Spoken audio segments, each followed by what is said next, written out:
Bonsoir les amis. Bonjour, ça dépend de l'endroit où vous êtes.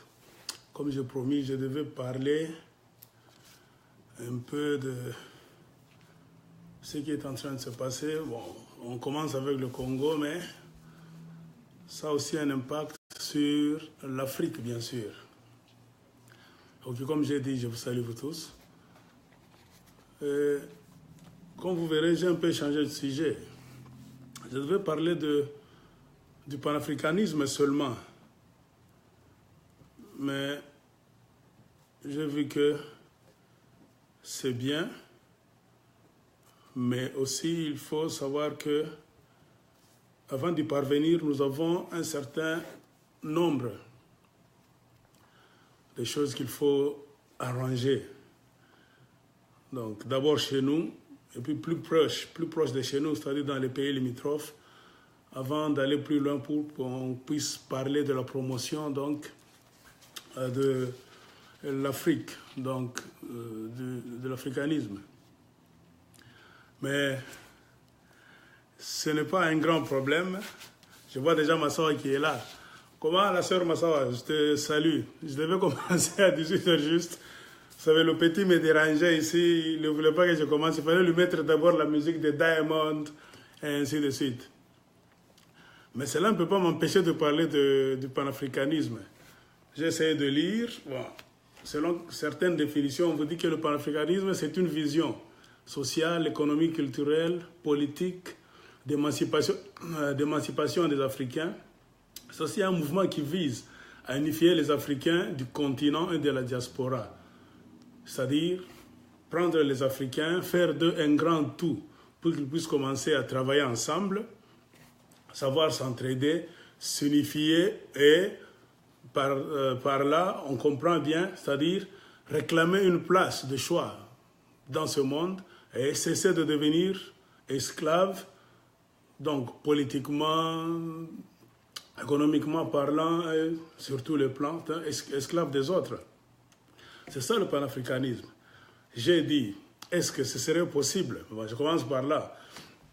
Bon, selon mon point de vue, je n'ai pas dit que le panafricanisme serait impossible. J'ai bien dit, selon le titre que je vous ai donné la fois passée, le panafricanisme, c'est un rêve lointain pour donc, les Africains. C'est-à-dire, ça aura lieu, mais ça prendra beaucoup de temps. Pourquoi? Parce que vu l'attitude des Africains aujourd'hui, leur état d'âme, leur façon de comprendre les choses, qu'ils soient intellectuels ou pas intellectuels, on voit très bien qu'on aura un grand chemin à parcourir avant d'y arriver. Et c'est d'ailleurs ce que je veux démontrer tout de suite. Bon, le panafricanisme nous dit, c'est savoir travailler ensemble, nous unir pour faire de l'Afrique un grand tout. Regardez à côté de vous, vous verrez qu'en Amérique, la plus grande expérience dans la vie des hommes, c'est les États-Unis d'Amérique. Les États-Unis d'Amérique, c'est une sorte d'échantillon. Les gens ont prouvé à la tête, à la face du monde, que s'ils peuvent s'unir, c'est possible de s'unir, de travailler et de prospérer. Et le résultat, en fin de compte, c'est toujours positif. Si pas tout à fait, mais en majorité, il y a beaucoup de choses, de bonnes choses, qui se font avec le panafricanisme. Mais quand on regarde en Afrique, on voit que il y a d'abord la même mise du colonialiste. Donc, les Blancs qui sont venus ne veulent pas nous voir s'unir. Ça, j'ai toujours dit, c'est une raison secondaire. Mais regardons-nous d'abord, nous-mêmes Africains, est-ce qu'on est prêts à vouloir travailler ensemble, nous unir, créer un grand tout dans lequel nous allons travailler pour progresser sur tous les plans, la réalité sur le terrain. Regardez nos leaders. Si pas tous, pour la plupart, sont des égoïstes. Des gens donc qui ne pensent qu'à eux-mêmes, donc progresser eux-mêmes, prendre le pouvoir, rester là-bas et le faire sans partage. Et l'exemple le plus proche, avant qu'on aille, donc, avant qu'on aille chez les autres, c'est, parlons un peu de chez nous, la République démocratique du Congo. Nous avons ce problème-là. Regardez autour de nous. Au Burundi, on a le même problème. Au Rwanda, on a le même problème. Au Togo, aujourd'hui, s'il y a discussion, vous suivez les informations, c'est toujours le même problème. Vous tournez en rond. Congo-Brazza, ils ont le même problème. Au Cameroun, chez Paul Biya, le même problème. En République centrafricaine, le désordre jusqu'à aujourd'hui, toujours le même problème. C'est-à-dire quoi? On a un genre de leader. Une fois qu'ils accèdent au pouvoir, ils ne veulent pas donc descendre du podium. Ils veulent rester là-bas éternellement. C'est-à-dire ils font tout. Quitte à changer même la constitution. Donc à changer l'armée nationale en milice ou bien en garde prétorienne, c'est-à-dire garde privée, pour leurs intérêts personnels. Et avec cette attitude, vraiment, c'est pourquoi j'ai dit que c'est un rêve qui est vraiment lointain.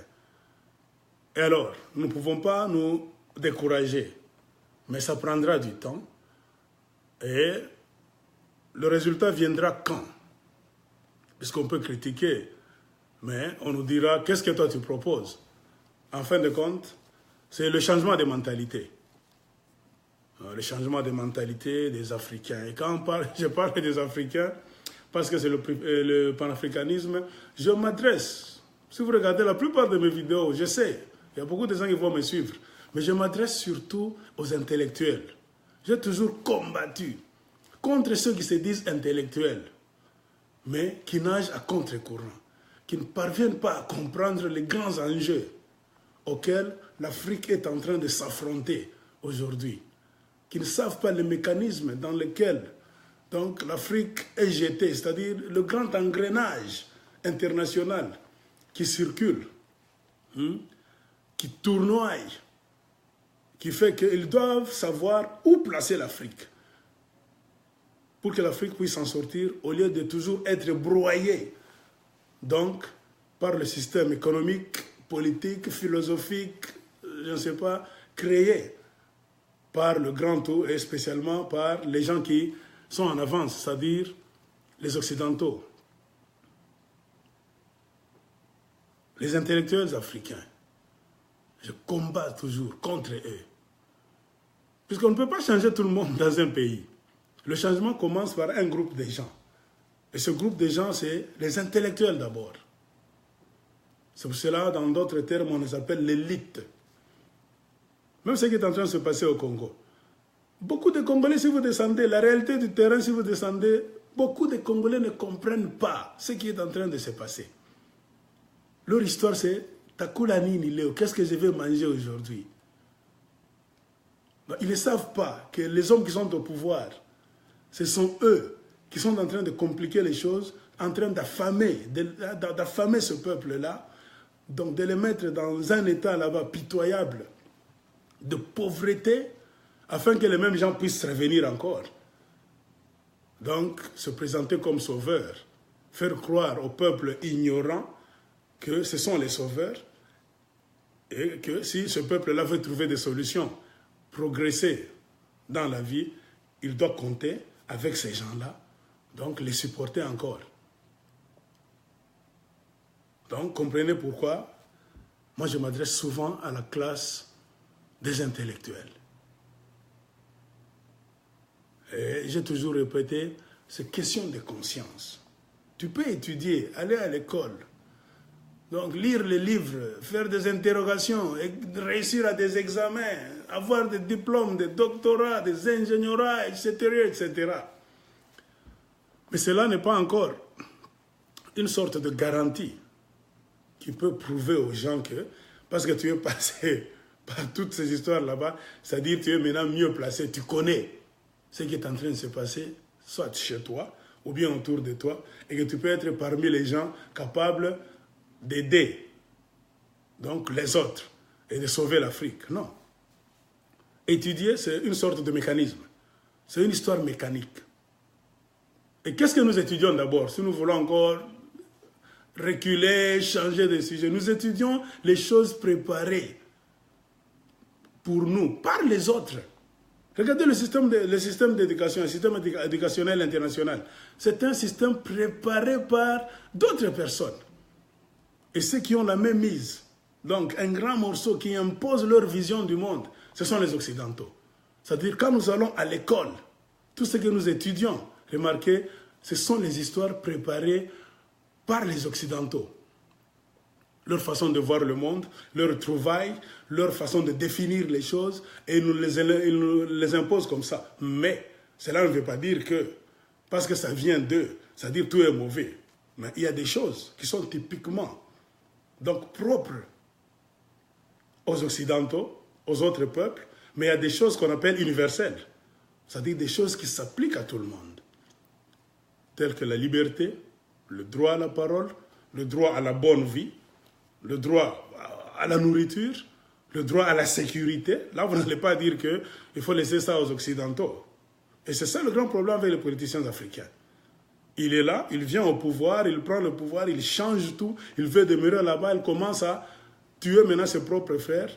Quand vous commencez à lui poser des questions, il dit non, la démocratie c'est quoi? Ça sont les histoires là des blancs, tout ça. Mais il ne faut pas oublier, de la même manière que toi, tu as besoin de bien vivre, tu as besoin de progresser, de te sentir bien, de manger, de boire, d'étudier, de faire étudier tes enfants, donc les membres de ta famille. Les autres aussi ont besoin de ces histoires là-bas. Ils ont droit à ces histoires-là. Et comment le faire? C'est pour cela qu'il faut donc faire ce qu'on appelle, ce que Jean-Jacques Rousseau avait appelé le contrat social. Le contrat social, c'est quoi? Les gens qui viennent de beaucoup d'endroits, ils se rencontrent à un endroit. C'est-à-dire, ils décident de donner des idées et de mettre en place un document qu'on appelle maintenant dans la plupart des pays constitution.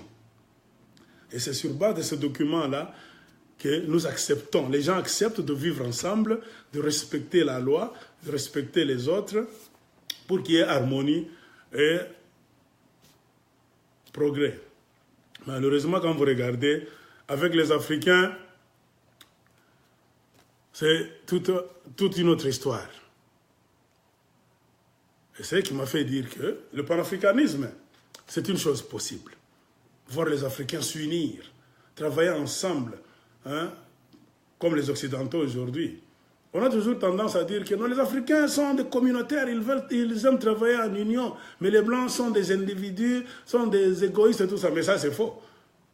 Par contre, quand vous regardez, les Africains sont plus égoïstes que les Blancs. Ce n'est pas le fait d'aller visiter ton ami, de rester avec lui toute la journée qui justifie que tu es un communautaire, les gens qui veulent vivre en communauté, non. Les Blancs, bien qu'ils ont une vie privée, qu'ils respectent, mais quand ils veulent travailler, conquérir le monde, ils le font dans un système là-bas d'équipe. C'est pour ça que vous allez voir, politiquement, ils ont créé des grands groupes politiques qui dirigent le monde.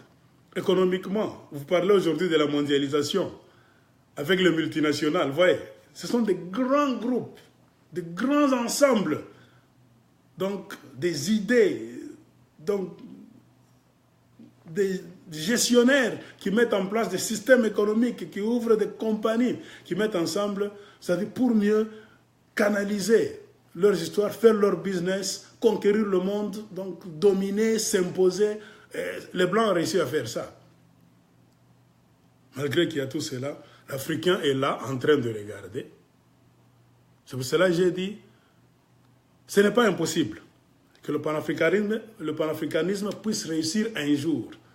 Mais ça prendra beaucoup de temps. Parce que l'Africain, tel qu'il est, c'est un égoïste. C'est un homme qui ne veut pas voir son frère réussir. C'est un homme qui ne sait pas quelle place il a dans le concert des nations. Qu'est-ce qui est en train de se passer autour de lui? Il pense qu'il peut réussir seul, en tuant ses frères, en les mettant de côté, en les défavorisant. Non. Ce qu'ils oublient, c'est que plus tu défavorises tes frères, tu défavorises les gens de ton pays, les gens de ton continent, c'est-à-dire automatiquement il y a ce mouvement-là de boomerang, c'est-à-dire tu te défavorises toi-même, tu t'affaiblis toi-même. Le pouvoir, c'est quelque chose que l'homme africain n'a pas encore compris. Donc, il n'a pas encore compris la gestion de cette histoire-là. C'est en donnant le pouvoir à tes frères, à tes amis, aux gens de ton pays. Et par ce fait-là, il y a ce qu'on appelle un effet automatique. Donc, qui est comme un effet magique. Qui fait que tu ne donnes pas ce pouvoir-là, mais automatiquement, donc, tu élargis ça et ça te revient. Ça fortifie les autres, ça te fortifie aussi toi. Ça te protège. C'est dans ce sens-là on dit la démocratie, c'est une bonne chose. En démocratie, c'est-à-dire quoi? J'ai des idées, je les expose, beaucoup de gens les acceptent. Mes amis aussi ont des idées, nous les mettons ensemble, mais les gens acceptent mes idées. Ils votent pour moi en majorité, je prends les rênes du pouvoir. C'est-à-dire les gens là, je leur ai donné des idées, j'ai exposé mes idées, ils ont reçu ça, ils ont accepté ça. En retour, ils m'ont aussi remis leur confiance. Ils ont voté pour moi, si nous allons aux élections. Et ensemble, nous travaillons pour le progrès d'un ensemble, d'un pays. Et je me sens en sécurité, pourquoi? Parce que je ne suis pas seul. J'ai derrière moi des gens qui ont accepté, non pas par force, comme le font les dictateurs, qui ont accepté délibérément ce que je leur ai proposé. Automatiquement, ça crée un climat de paix, de détente dans le pays, de liberté. Et vous allez travailler sans beaucoup de reproches et vous allez bien réussir. Mais par contre, les présidents africains, si vous remarquez très bien, ils pensent que protéger le pouvoir, progresser, c'est-à-dire trouver que tout le monde est suspect à côté d'eux. C'est-à-dire donc créer une sorte d'armée dans l'armée, donc mettre les gens de sa tribu à côté de lui, donc les membres de sa famille, ils pensent que c'est de là qu'ils tirent la sécurité. Non. Par contre, là-bas, c'est une sorte d'isolement. Vous êtes en train de vous isoler sans le savoir. Parce que franchement parlant, franchement parler, donc regardez que combien de membres de la famille, combien de membres de votre famille, même si vous avez une grande famille, votre tribu, vous pouvez les insérer là-bas, commencer à travailler avec vous. Comparez le nombre de membres de votre famille ou bien tribu contre le reste de la nation dans laquelle vous vivez. Vous verrez que la nation est toujours grande. C'est-à-dire que vous aurez un petit nombre derrière vous, des gens qui sont contents de votre système, mais en face de vous, vous aurez un très grand nombre de mécontents. Et automatiquement, vous serez, et vous êtes dans le grand déséquilibre. C'est pour cela que vous voyez que, ok, la sœur Massa, je vais te laisser intervenir, pas de problème. C'est pour cela que vous voyez que la plupart des leaders africains, qui même dans le passé ont semblé bien commencer, à un moment donné, au lieu de mettre en place donc, une stratégie dont je viens de mentionner, c'est-à-dire donne le pouvoir au peuple, automatiquement, donc tu vas créer une sorte d'umbrella, de parapluie, donc qui est tellement grand, qui fera en sorte que tu vas te sentir en sécurité. Au moment où il y a un ennemi qui vient de l'extérieur, qui veut attaquer votre système, votre pays, tu ne seras pas seul à te battre. Ce serait un grand nombre, c'est toute une nation, donc à laquelle l'ennemi va faire face. C'est pourquoi, comme j'ai dit, conclusion, les leaders africains, parfois ils s'affaiblissent seuls. Remarquez, ils commencent avec trop de bruit. Mais quand ils commencent à finir, ils finissent seuls, isolés, détestés. Je peux donner l'exemple de Mobutu. Je peux donner l'exemple de Kadhafi. Kadhafi a fait de bonnes choses. Mais en fin de compte, enfin encore la demande la sœur Massawa. Kadhafi a fait de bonnes choses, mais il a fini isolé. Pourquoi? Parce qu'il croyait qu'il était le seul magicien qui pouvait protéger la Libye. C'est pourquoi, vous voyez, il y a ce qu'on appelle le besoin de changement. C'est un besoin inhérent, un besoin naturel dans l'homme. Même si tu fais tout le bien, mais tu ne peux pas rester là-bas des décennies seulement, toi. Les gens, même s'ils mangent, un jour, ils seront fatigués de te voir là-bas, d'entendre ton noir. Toujours le même type, qu'ils partent un peu. C'est pour cela que vous voyez même dans des pays qu'on dit démocratiques, le système démocratique en Europe, en Amérique, il y a ce qu'on appelle swing, balancement. Parfois, c'est ce pouvoir. Donc, les démocrates sont au pouvoir. Il y a une autre période de temps. Il y a les autres qui passent. Donc, les républicains, comme aux États-Unis, c'est deux grands clubs qui dirigent ce pays. Regardez en France. Il y a eu beaucoup de gens qui sont passés par là. Il y avait les gens de Sarkozy, et puis les socialistes. Aujourd'hui, c'est la République en marche, tout ça. L'homme a besoin de changements. L'homme a besoin de s'épanouir. Même si tu lui fais tout le bien, mais si il ne voit pas un changement, parce que la vie elle-même, c'est un changement. S'il ne voit aucun changement, il finira par se tourner contre toi. C'est pourquoi je vous ai dit que les leaders africains finissent souvent seuls, isolés, et quand on vient les prendre maintenant par la grande main, même celle qui les a placés là-bas, ils ne voient aucune personne prendre la défense. On est dit, ah, non? C'est ça le grand problème. C'est pour cela qu'on vous dit, il faut créer des systèmes de direction, des systèmes de gestion, démocratiques bien sûr. Parce que sans démocratie, mon frère, ma soeur, l'homme reste toujours l'homme. C'est comme ça que Dieu l'a créé. Il a besoin de progrès, de changement et de diversité. À force de te voir, toi, toujours toi, l'homme finira par être fatigué de toi. Parce que, et puis, même si tu restes au pouvoir longuement en faisant le bien, tu ne peux pas tout donner à l'homme. Parce que la vie, c'est un changement. Hein? La vie, c'est un progrès. Il faut qu'il y ait du changement de stratégie. Tu ne peux pas avoir toutes les stratégies toi-même. Donc, dans ton sac magique là-bas, tu ne peux pas pourvoir tout. Il y aura quand même un manquement, des limites que les autres viendront combler. Donc, le panafricanisme, mes chers amis, commence d'abord par l'organisation de soi. Prendre conscience. Qui es-tu? Où est-ce que tu es? En ce qui concerne des gens qui sont au pouvoir. Donc, on prend le pouvoir, mais n'oubliez pas qu'il faut la démocratie.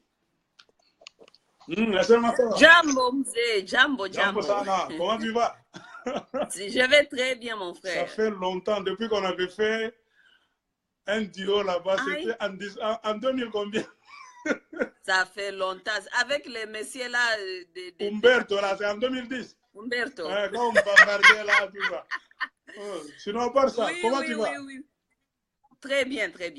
C'est très bien de te voir. J'aime bien ton sujet et j'aimerais bien contribuer si Pas je peux. de problème. C'est pour cela que je t'ai laissé entrer. Le panafricanisme, je vais te dire ce que moi je pense du panafricanisme. Je pense que le panafricanisme, nous, en tant que peuple africain, nous vivons déjà le panafricanisme. Tu vois? Parce que les Africains vivent ensemble tous les jours. Tous les jours, nous vivons ensemble. Nous collaborons ensemble, nous faisons les choses ensemble. Ce qui manque dans le panafricanisme, c'est la volonté politique. Tu vois? Parce que ça doit être structuré au niveau politique. Cela veut dire quoi? Tu vois? Mais lorsque le panafricanisme n'est pas accompagné par la politique, donc on ne peut même pas voir, comment on dit, fruit. Le fruit, il y a le résultat. Exactement. Parce que moi, je pense que nous, tant qu'Africains, nous vivons le panafricanisme tous les jours. Les Africains n'ont jamais eu le problème à cohabiter ensemble. Regardez par exemple au Congo, nous. Au Congo, là-bas, nous vivons avec tout le monde. Les Congolais vivent avec tout le monde. Les Congolais vivent avec les Maliens, ils vivent avec les Camerounais, tout le monde vit là-bas. Si tu vas au Cameroun, c'est la même chose. Tu vas trouver les Congolais qui vivent là-bas, qui se sont intégrés là-bas, qui ont épousé là-bas. Donc, nous vivons ensemble. L'Africain n'a pas le problème de vivre ensemble. OK? Oui, on n'a jamais... Seulement, par exemple, nous et les Rwandais, maintenant, nous avons un problème parce que ça, c'est un autre problème. Parce que la politique aussi du Rwanda influence mal les rwandophones qui sont au Congo, tu vois? Mais si nous voulons vraiment parler du panafricanisme, savoir comment est-ce que nous pouvons vivre les fruits du panafricanisme, je pense que c'est au niveau politique, ok? Les politiciens africains n'ont pas de volonté pour voir cette histoire aboutir. Parce qu'ils regardent leurs propres intérêts et ils regardent comment est-ce qu'ils vont devenir. Tu vois, l'Africain a un problème, il veut toujours être chef. Ok? Si on faisait le panafricanisme, ça va désavantager leur façon de se maintenir au pouvoir, leur façon de chercher à diriger et manipuler un petit peuple. Parfois, vous connaissez comment la politique fonctionne chez nous. C'est souvent tribaliste. Ok? Si le panafricanisme était étendu partout, ces gens-là auront des problèmes, chercher à se maintenir avec leur propre tribu seulement. Tu vois? C'est ça. Ouais. Donc, lorsque moi je pense du panafricanisme, directement, je pense au niveau politique. Ok? Si les politiques de chez nous favorisaient cela, ça, ce n'est pas un problème entre les peuples. Parce que les peuples déjà vivent ensemble. Les Africains vivent ensemble. Les Africains, dès le temps de nos ancêtres, n'ont jamais eu le problème de vivre ensemble. Bon, j'ai bien suivi ton intervention. Mais tu as dit le grand problème, c'est manque de volonté politique. Voilà. Comme ce qui est en train de se passer d'ailleurs dans beaucoup de pays africains. Et particulièrement chez nous au Congo. Maintenant, je peux te poser une question. Qu'est-ce qui fait qu'il y a un blocage, manque de volonté politique? La volonté politique viendra d'où? Parce que les politiciens sont là. Oui.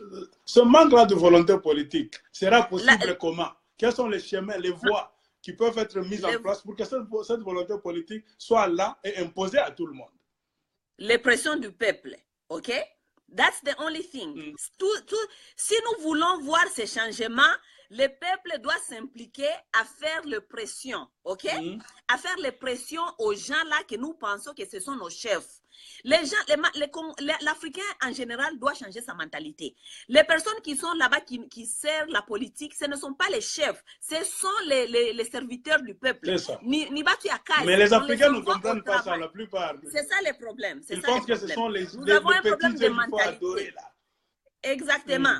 Regarde par exemple nous au Congo aujourd'hui. Nous souffrons les choses parce que le peuple n'a pas compris même les bases, les choses de base. Tu vois? Donc les fondamentaux.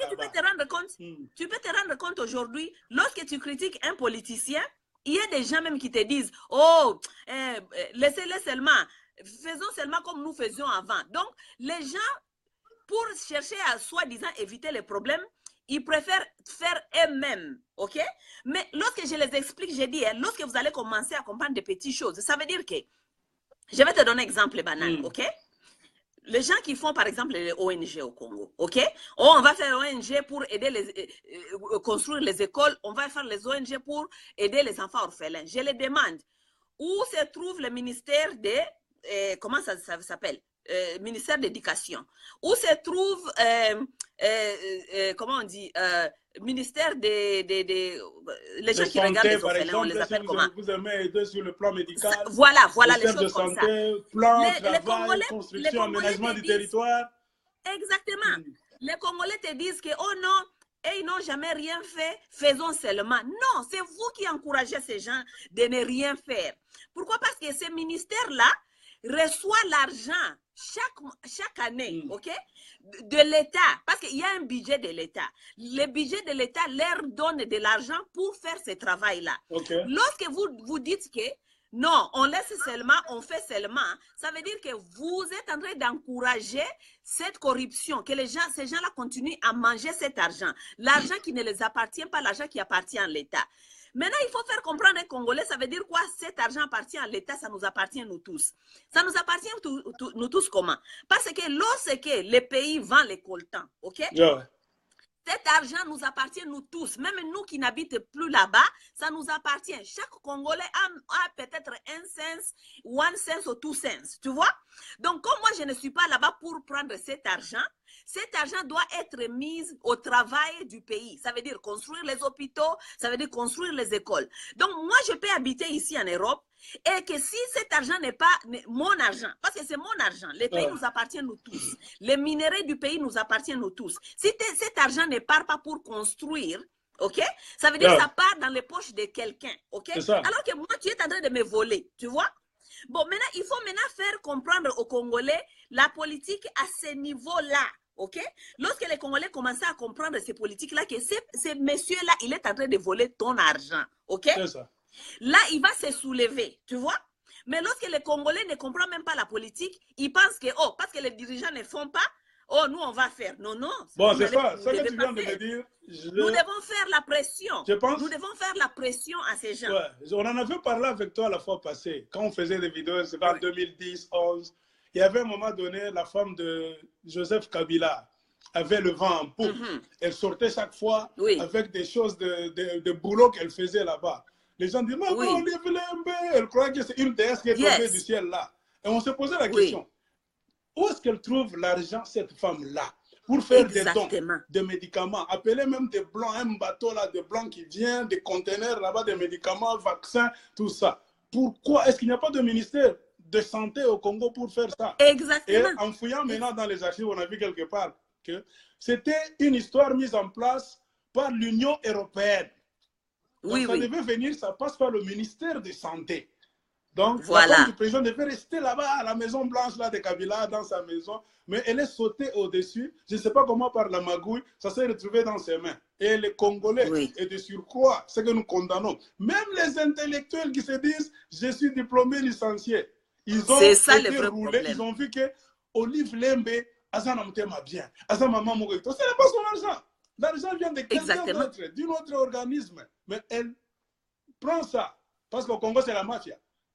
Elle s'empare, elle prend maintenant son image, elle met devant. Vous croyez que c'est elle qui vous aide. Non. L'argent vient d'autres organisations dans le monde. Donc, c'est aussi ce que nous devons dire aux gens. Même la politique, même les politiques du national, même la politique, si nous voulons voir le panafricanisme, ce n'est que des pressions. Faire des pressions à ces gens, ok? Qu'ils arrangent d'abord ça. Parce qu'il n'y a pas plus fort que le peuple qui est conscient, tu vois? Bon, c'est ce que beaucoup de gens n'ont pas encore compris dans le reste de l'Afrique, spécialement au Congo. Il n'y a pas plus fort que le peuple qui est conscient. Lorsque le peuple est encore inconscient, c'est pour cela que toutes les mauvaises choses règnent en Afrique. C'est l'inconscience. Parce que le peuple n'est pas conscient. Le peuple se dit, oh non, laissons Dieu va faire. Non, Dieu ne peut pas faire parce que Dieu n'est pas dans l'histoire des coltans. Dieu n'est pas, lorsque les pays vendent les coltans, et nous tous, nous avons notre part dans ces coltans, et ces gens sont en train de prendre notre argent dans la corruption et fouiller. Dieu n'est pas dans ça. Donc Dieu ne peut pas faire ça. C'est nous-mêmes qui doivent faire. Tu vois? Bon, nous n'avons pas... Le problème sérieux que nous avons, c'est le problème de l'inconscience. Même au niveau des gens qui se disent intellectuels. L'inconscience est tellement, je te dis, tous ces gens-là même qui sont dans l'histoire là-bas, dans la politique au Congo, même les Bassango, donc l'ignorance est grave. Suivez mes vidéos. Beaucoup de gens, à un moment donné, disaient même que je suis sataniste. Donc, parce que je le supporte. Je dis non. La religion, ce n'est pas ce qu'on fait au Congo. Exactement. L'intellectualisme, d'abord, c'est quoi? C'est ce qu'on appelle une sorte de mécanisme. C'est quelque chose de mécanique. C'est-à-dire, tu es là, on te met des choses, on écrit au tableau, on te donne des livres, des cahiers, tout ça. C'est que tu ne connaissais pas. Ton cerveau donc, est maintenant poussé à connaître ces histoires, à croire dans ces histoires-là. Tu crois dans ça, tu finis l'université, tout ça. Mais c'est toutes les histoires de quelqu'un d'autre qui a préparé ça. Sa façon de voir le monde, de comprendre les choses. Il te dit c'est ça. Si tu n'as pas l'esprit de méditation, l'esprit de recherche, tu vas seulement étudier les mêmes histoires-là. C'est pourquoi vous verrez en Afrique, les gens sont en train d'étudier les syllabus de 1953, de 1960, des Belges qu'ils ont laissés là. Mais si tu viens en Amérique, tu vas en Europe, l'éducation c'est autre chose. Ils ont même changé beaucoup de définitions. Dans leurs livres, ils sont en train de voir beaucoup de choses. Mais un Congolais va te dire, quand tu es intellectuel, hein, j'ai fini à l'université de Lumbashi, Kinshasa, tout ça, mais quand on voit sa façon de raisonner, il est automatiquement donc à côté. Même l'éducation, même l'éducation, ça doit aussi s'adopter, même aux problèmes, donc, dans des choses dont vous vivez. Vous n'allez pas apprendre les gens les histoires de 2000 ans, alors que votre situation n'est pas la situation de 2000 ans. C'est un problème. Ça, c'est le problème. On a parlé sur le plan intellectuel, mais sur le plan de la religion. Exactement. La plupart des Africains, ils sont tout le temps, ils s'éduquent sur les histoires de 2000 ans qui n'ont rien à faire avec nos problèmes aujourd'hui. Tu vois? Donc, pour moi, comme je disais, je ne vais pas monopoliser ton émission, mais Ce que je disais est que le panafricanisme existe déjà entre nous. Ok? Nous, comme tant qu'Africains, nous vivons ensemble tous les jours. Moi, je me souviens lorsque j'étais au Congo, on vivait avec les Maliens, les Sénégalais. Si ma mère voyage, c'est notre voisin malien qui nous gardait jusqu'au retour de notre mère. Pas de problème. Oui, si ma mère est au travail, on partait là-bas chez notre voisin qui est sénégalais, on pourrait aller... c'est comme ça on vivait ensemble en Afrique. Ouais. Moi, je n'ai jamais su que les Africains habitaient ensemble, ça a été un problème, ok? Mais maintenant, si nous voulons vraiment voir cette histoire qu'on appelle le vrai panafricanisme au sens des responsabilités, certaines responsabilités, peut-être, la volonté politique doit s'appliquer. Bon. S'il n'y a pas cette volonté, les Africains ne verront jamais cette histoire de panafricanisme. Regarde par exemple, comme l'Union africaine existe, mais à l'Union africaine, on ne parle même pas du panafricanisme là-bas. Okay? Je voulais en venir à cette organisation-là. Oui, les gens qui sont là-bas, ils s'inquiètent seulement de leurs propres intérêts. Tu vois? On ne peut pas parler du panafricanisme sans parler de l'organisation de l'unité africaine qui est maintenant l'Union africaine. C'est cette institution-là qui a le rôle regarde les idées qui sont on est en débat là-bas. Ça n'a rien à faire avec le panafricanisme. Le seul monsieur qui parlait des histoires qui allait nous amener peut-être dans le panafricanisme, c'était Kadhafi. Ouais. Tu comprends? Parce que lorsque Kadhafi était là-bas, il venait avec des solutions pour nous faire tous sortir de problèmes. Tu vois? Mais depuis que Kadhafi est parti, qui a des idées panafricanistes là-bas à l'Union africaine? Personne. Personne. Ils sont là-bas en train de parler des choses qui n'ont pas de sens. Donc, ils nous amènent des résolutions qu'on ne sait pas comment est-ce que ça peut se réaliser. Ça n'a vraiment pas de sens. J'ai compris ta façon de voir les choses. Est-ce que, selon une idée qui m'est venue en tête, donc je pense que ce qui bloque un peu le panafricanisme, cette volonté politique-là, si nous voulons reculer donc en arrière, le début, c'est-à-dire il faut regarder aussi la source du pouvoir dans des pays africains. Aussi longtemps que le pouvoir ne vient pas des Africains eux-mêmes, le panafricanisme ne viendra jamais. Parce que, imaginez un président qu'on a piloté par les États-Unis, là, comme au Rwanda. Kagame, c'est l'Amérique qui l'a mis. Joseph Kabila, ce ne sont pas les Congolais qui l'ont déposé là-bas. Il est venu d'ailleurs. Dans beaucoup de pays, Denis Sassou Nguesso, du Congo-Brazzaville. C'est la France qui ils sont maintenus là-bas par de force. Au Cameroun, là-bas, il y a Paul Biya. C'est la France qui le met là-bas. Donc moi, je pense qu'une autre facette des choses, c'est vouloir, donc veiller, que les Africains puissent veiller à ce que la source du pouvoir dans leur pays ne vient pas d'ailleurs, que ce ne soit pas une main étrangère qui doivent imposer donc des hommes politiques à la tête de leur pays comme des marionnettes là-bas, les jets de dames, des pions là-bas. Ça, c'est la source donc d'effacement, de la destruction du panafricanisme. Je pense que c'est aussi ça. C'est ça qui fait qu'il n'y a pas de volonté politique. C'est lui qui te donne le pouvoir. Si c'est l'Amérique, l'Europe qui donne le pouvoir, qui te met au Congo par exemple, est-ce que tu dois servir les Congolais ou bien les Américains et les Européens? On sert ceux qui t'ont mis là-bas. Si c'est nous, le peuple africain. Et la raison pour laquelle les Européens ont mis les marionnettes là-bas, c'est parce qu'ils voient aussi leurs intérêts. Pour détruire le panafricanisme. Les gens qui avaient l'idée du panafricanisme, comme les gens comme les Lumumba, les Sankara, ils ont été assassinés, tu vois. Donc, ce n'est pas aussi facile que ça. Mais la volonté n'est pas là, bien sûr, politique. La volonté politique n'est pas là.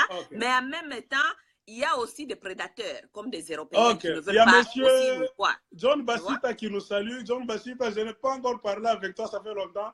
Je te salue, je suis content de te voir. Il y a un monsieur qui a écrit quelque chose qui m'a intéressé. Oh frère Tosolola, Mboka, Makamba Mboka, pourquoi pas beaucoup de définitions là-bas, observation, parce que le pays va très mal.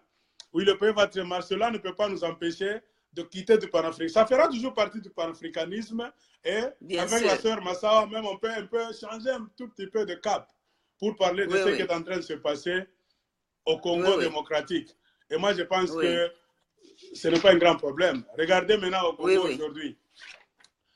Il y a eu l'accident de Kabila. Ça, c'est pour un peu chauffer l'atmosphère. 3 accidents en moins de 2 semaines. Oui. Et ça fait dire aux gens, donc, Makambaba, prêtre catholique, qui ont dit que nous avons transféré, nous avons élevé maintenant le combat dans un niveau mystique. Je pense que ça commence à travailler. Ça, c'est du faux, ça.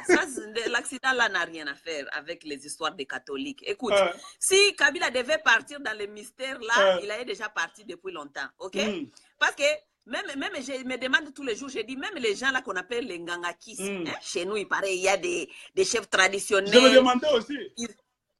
Les chefs traditionnels, les chefs qui envoyaient les kaké, hein, les gens qui envoient les mbassou. Si c'était ça, Kabila, il est déjà parti, ok? Bonjour, Katumbi, que les catholiques là arrêtent de nous distraire, ok? Nous, quand on grandissait, je ne sais pas, peut-être nous sommes de la même génération, même si on a un écart de 10 ans entre nous, 5 ans, tout ça.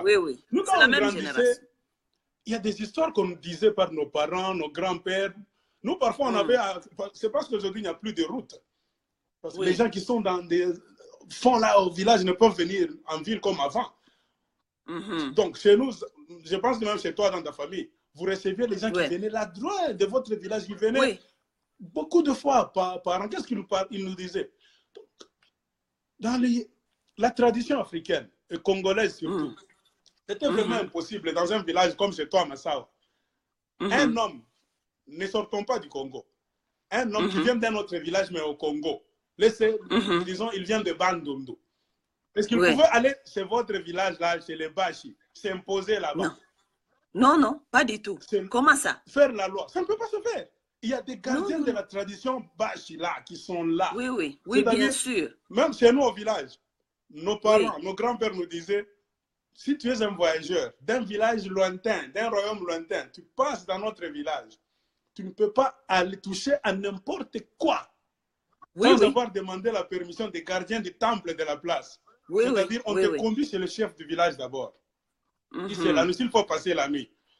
On te conduit chez lui, il t'accepte, il te pose des questions, il t'autorise maintenant, ok, tu peux dormir, tu peux maintenant boire de l'eau, tu peux maintenant manger quelque chose. Si tu ne fais pas ça, donc, tout ce que tu vas toucher, manger, ça va te créer des problèmes, tu risques même de mourir. Mais avec tout ce que les étrangers, spécialement les Rwandais, sont en train de faire, les Rwandais viennent, ils traversent là dans l'Est. Il y a combien de villages? Bien qu'ils ont détruit certains villages. Mais il y a encore des chefs du village, les Bami, Moami. Hein? On vous traverse là par un étranger qui n'est même pas congolais. On peut comprendre que si les Congolais, c'est notre frère, un étranger en dehors du Congo, il vient, il fait la loi. La sœur Massawa, la question est la suivante. Qu'est-ce qui ne va pas? Qu'on puisse réparer il faut savoir ce qui ne va pas parce que, d'abord, les gens vont m'excuser, mais lorsque je parle de ce genre de choses, je vous dis la vérité. Depuis que l'Église est arrivée, l'Église a tué les pouvoirs traditionnels, tu vois? Parce que même les gens aujourd'hui s'en foutent des histoires traditionnelles. Parce que tout le monde rêve de l'Israël. Tout le monde, kila mtu anaabudu Israël, mais hakuna mwenye anaabudu, personne n'adore son village, tu vois? Donc aujourd'hui, les gens sont tellement déconnectés avec les valeurs traditionnelles et lorsque vous n'avez pas ces valeurs traditionnelles-là, comment est-ce que vous saurez protéger votre terre? Tu vois? C'est ça. Vous avez l'église qui est venue, on prêche seulement les gens, les choses qui ne leur concernent pas, et les gens là oublient directement ce qui se passe dans les valeurs traditionnelles, tu vois? Et dans non seulement des valeurs, mais aussi des lois traditionnelles. Tu vois ce que je veux dire? La plupart des chefs coutumiers et des Bami ont perdu, c'est comme s'ils ont perdu leur autorité devant exactement. le Dieu du Congo. Ils ont perdu leur autorité avec cette histoire de politique. Tu vois, c'est la politique qui est venue, donc, comme si Ikaoua, ça tuait, ça comme si ça affaiblit les chefs traditionnels, tu vois. Alors que même dans la loi congolaise, je pense que si je ne me trompe pas, ça doit être dans l'article 218 ou bien quelque chose, peut-être le 217, ok?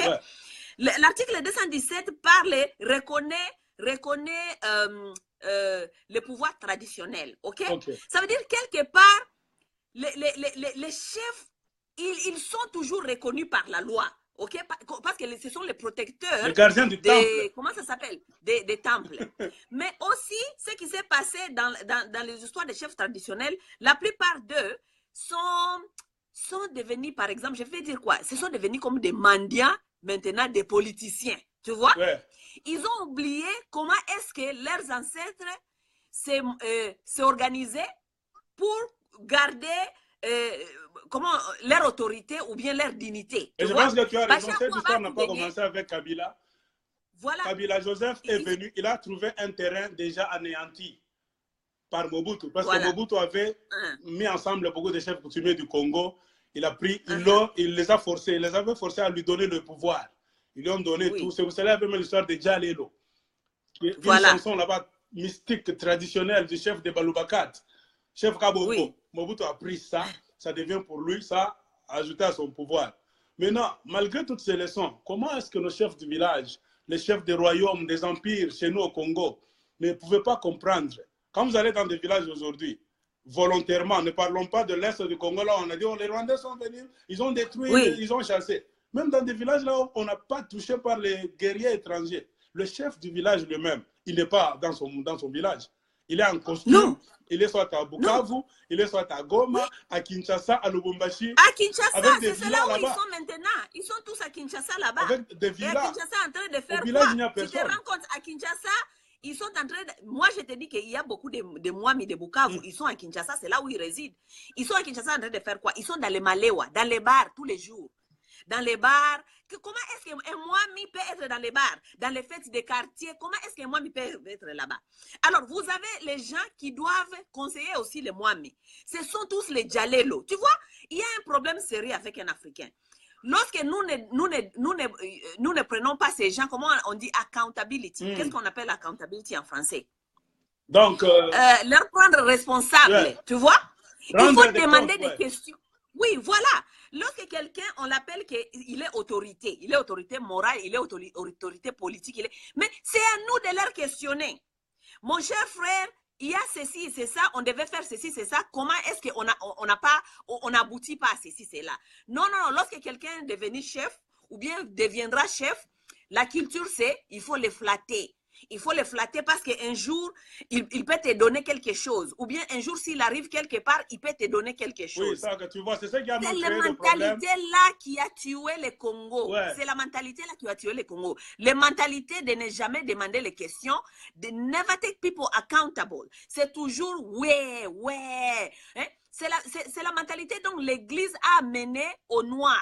Lorsqu'on vous parle à l'église, on vous dit seulement Amen. Vous dites Amen. Vous ne devez jamais questionner, vous ne devez jamais demander des questions, c'est toujours Amen. Et c'est la même mentalité-là qui est restée dans le peuple. Tout ce qu'on vous dit, on dit seulement Amen. Même si ce n'est pas bien. Amen. Et voilà là où nous sommes arrivés. Pourquoi? Parce que nous sommes un peuple... Je me souviens, j'étais en train de dialoguer avec un ami à moi là, quelque part. Alors, il m'a acculé. Non, tu vois, j'ai dit non. La religion, disons, la majorité des Congolais sont des chrétiens. 90% sont des chrétiens. Toi, tu penses que si nous, les Congolais, on était colonisés par l'Inde ou bien la Chine, on allait être chrétiens? Pas du tout. C'est-à-dire, le christianisme, c'est quelque chose qu'on nous a mené comme ça. De même, si les Arabes étaient venus s'imposer, c'est le Coran qui allait régner au Congo. Exactement. Les Indiens, c'est quelque chose qu'il ne faut pas, tu ne peux pas t'empêcher maintenant de méditer. Tu te mets là. Tu dis, on nous a amené ça. Est-ce que c'est ça la finalité? C'est là où se trouve le Dieu tout-puissant, des puissants. On ne refuse pas. Oh, le progrès, si vous voulez avoir la paix et tout ça. Mais les Chinois, ce ne sont pas des chrétiens. Regardez comment la Chine a évolué, sur tous les plans. Mais même si la Chine... Beaucoup de gens croient que la force des Chinois, c'est seulement le matériel. Non, c'est la force culturelle d'abord. Spirituelle. Ils ont leur façon d'adorer, leur façon de faire les choses. Les Occidentaux ont essayé par tous les moyens, les Chinois ont refusé. C'est-à-dire, si on prend ta spiritualité, on entre dans ton sanctuaire spirituel par l'étranger, il prend ce que tu as, il te met d'autres choses, c'est fini. C'est ça l'esclavage. Exactement. Dans l'esclavage spirituel. C'est ça qui fait qu'on ne fait que tourner. Et culturel. Au même moment, le plan est venu, il a inspecté l'Afrique, il a pris même beaucoup de secrets là-bas, qui faisaient que même les Blancs avaient de la peine pour entrer donc, en Afrique et s'imposer. Tu vois? Ouais. Dans quelque chose, la religion aussi, c'est quelque chose qu'il faut vérifier. Il Mais faut bien sûr. vérifier ça. S'il faut conduire ça, donc refaire, réformer beaucoup de choses, il faut réformer. Oui. Parce que quelqu'un qui arrive même au niveau de dire, oh, il ne mange pas bien, il ne dort pas bien. Quand il appuie le pays, il dit non, Nzambe moko ayebi. Ah, mon cher. Tu te rends compte? Mais lisez la Bible. Il y a des Moïse. Pourquoi est-ce que les David se battaient? Moïse lui-même, c'était un guerrier. Hein? Les Josué sont des guerriers. La Bible est remplie de guerres. Pourquoi ils se battaient or que Jéhovah était actif en ce moment-là? Ce n'est pas comme aujourd'hui. Hein? On dit non, tout ça. Même Jésus lui-même, c'était un combattant de son temps. Jésus, il luttait pour la justice sociale. Les gens qui avaient faim, les déprimés. Lui-même, c'était un combattant. Comment est-ce que lui-même, on lui a tué? On n'a pas tué Jésus parce qu'il était le fils de Dieu. On a tué Jésus. Pourquoi? Parce qu'il se battait pour les droits des autres. Il était actif sur le terrain. Mais vous, les Congolais, aujourd'hui, vous attendez que Jésus va venir faire. Lui-même, il n'a pas pu faire à son temps. C'est pour ça qu'on lui a tué. OK? Donc, mais il va faire pour vous comment? Une religion sans action. En conclusion, même la Bible elle-même dit la foi sans œuvre, c'est une foi morte. Hein? Papa, donc, je te il dis faut qu'il y a changer beaucoup de problèmes qui empêchent ce panafricanisme. Détruire le christianisme. Il y a beaucoup de chrétiens qui vont se sentir là-bas offusqués, troublés dans leur foi. Oui, mais il faut réformer la façon de christianiser les choses. La foi n'a rien à faire. La foi n'a rien à faire avec le christianisme, ok? Ce sont les actions sur terrain. Oui. J'ai toujours dit aux gens ceci. J'ai dit, l'Africain doit commencer à réfléchir, ok? Nous sommes trop sentimentaux. Lorsque nous parlons de la religion, beaucoup de gens pensent directement que oh, vous n'aimez pas, vous n'aimez pas Dieu. La religion n'a rien à faire avec Dieu. Parce qu'avant la religion que nous avons aujourd'hui, nos ancêtres connaissaient Dieu, ok? Ouais. La religion n'a rien à faire avec la spiritualité. La spiritualité et la religion sont totalement des choses différentes, ok? Les gens qui sont spirituels comprennent qu'il y a Dieu. Ça veut dire qu'il y a une force plus suprême qu'on ne peut jamais expliquer. Tu comprends? Et cette force-là, nos ancêtres ont été là-bas. Avant la religion, nos ancêtres n'avaient pas les problèmes que nous avons aujourd'hui. Ils n'avaient pas les problèmes de famine, ils n'avaient pas les problèmes des invasions, ils n'avaient pas de problèmes de manipulation des Occidentaux qui venaient manipuler les gens pour s'entretuer. Ouais. Ok? Ils conduisaient leur empire bien. Ok? On n'avait pas les problèmes de Chegué. Parce que même, j'ai dit aux gens aujourd'hui, j'ai dit, même la religion là ne fait rien chez nous. Pourquoi? Parce que aujourd'hui, j'ai dit toujours aux religieux, j'ai dit, vous aimez bien aller à l'église pour n'aller rien faire, pour aller chanter. On vous envoie aller à l'église pour chanter 2 heures du temps. Vous chantez Alléluia, Alléluia pour ne rien faire. Mais si l'église là devenait du travail, on vous dit que chaque dimanche, venez ici, nous allons aller au champ pour nourrir les orphelins. Personne ne viendra à l'église. C'est la plus grande différence. La religion en Amérique, l'église est arrivée, en Europe, depuis ce sont que des l'église ONG. est arrivée. Voilà. Sont considérés comme des ONG, non pas comme des places où il faut toujours lire, chanter et rentrer à la maison. Ce sont les qui sont liés au gouvernement, qui reçoivent aussi des dons, qui distribuent là-bas, qui organisent la société, qui pèsent aussi sur une histoire politique, sociale, tout ça. Alors il faut que les Africains, spécialement les Congolais, puissent revoir cette histoire. Je vois des gens qui sont en train de beaucoup nous presser là-bas, qui disent tout ce dont ils sont en train de parler, c'est bien. Mais le Congo est occupé. Il faut chercher une solution rapide. Merci, messieurs, pour votre question. Je vais poser la question. Le Congo est occupé. Les solutions viendront des Congolais lui-même. Okay. Le Congolais doit cesser d'être sentimental. Le Congolais doit arrêter de donner des excuses aux soi-disant gens qui vous dirigent. Oh oui. Écoute, par exemple, aujourd'hui, nous avons le problème et que maintenant, les soi-disant, l'Église catholique est devenue l'opposition. Où est parti les opposants? Ok? Ils sont morts. Demande maintenant où est parti les opposants. Tout le monde te dit que oh non, les opposants ont peur. Pourquoi est-ce que les opposants doivent avoir peur? Vous êtes des opposants, vous voulez devenir nos leaders, mais vous avez peur. Vous avez peur de quoi? Est-ce qu'un opposant doit avoir peur? Ok? Bon, maintenant là, l'Église catholique est devenue l'opposition, ok? Tout ça, ça ne se passe seulement au Congo, ok?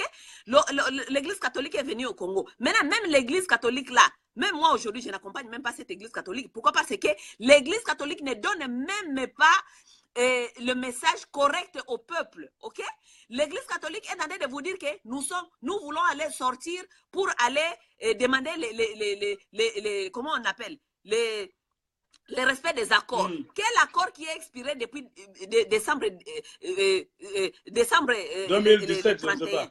2017. Il n'y a plus les accords. Pourquoi est-ce que l'Église catholique n'arrive pas à dire la vérité au peuple que nous, les accords sont expirés, nous voulons le départ de Kabila? Pourquoi l'Église catholique a du mal à dire au peuple de donner un mot d'ordre? Nous voulons le départ de Kabila. Ok? Bon, vous voulez maintenant que nous accompagnions l'Église catholique avec un message qui ne tient pas debout. Bon, d'abord, c'est un message là-bas. Un peuple sort avec un message qui ne tient pas debout, ce peuple-là n'ira nulle part. Hein? Aller aux élections, j'ai posé aussi la question la fois passée avec quelqu'un. Aller aux élections avec qui? Avec les mêmes Exactement. gens.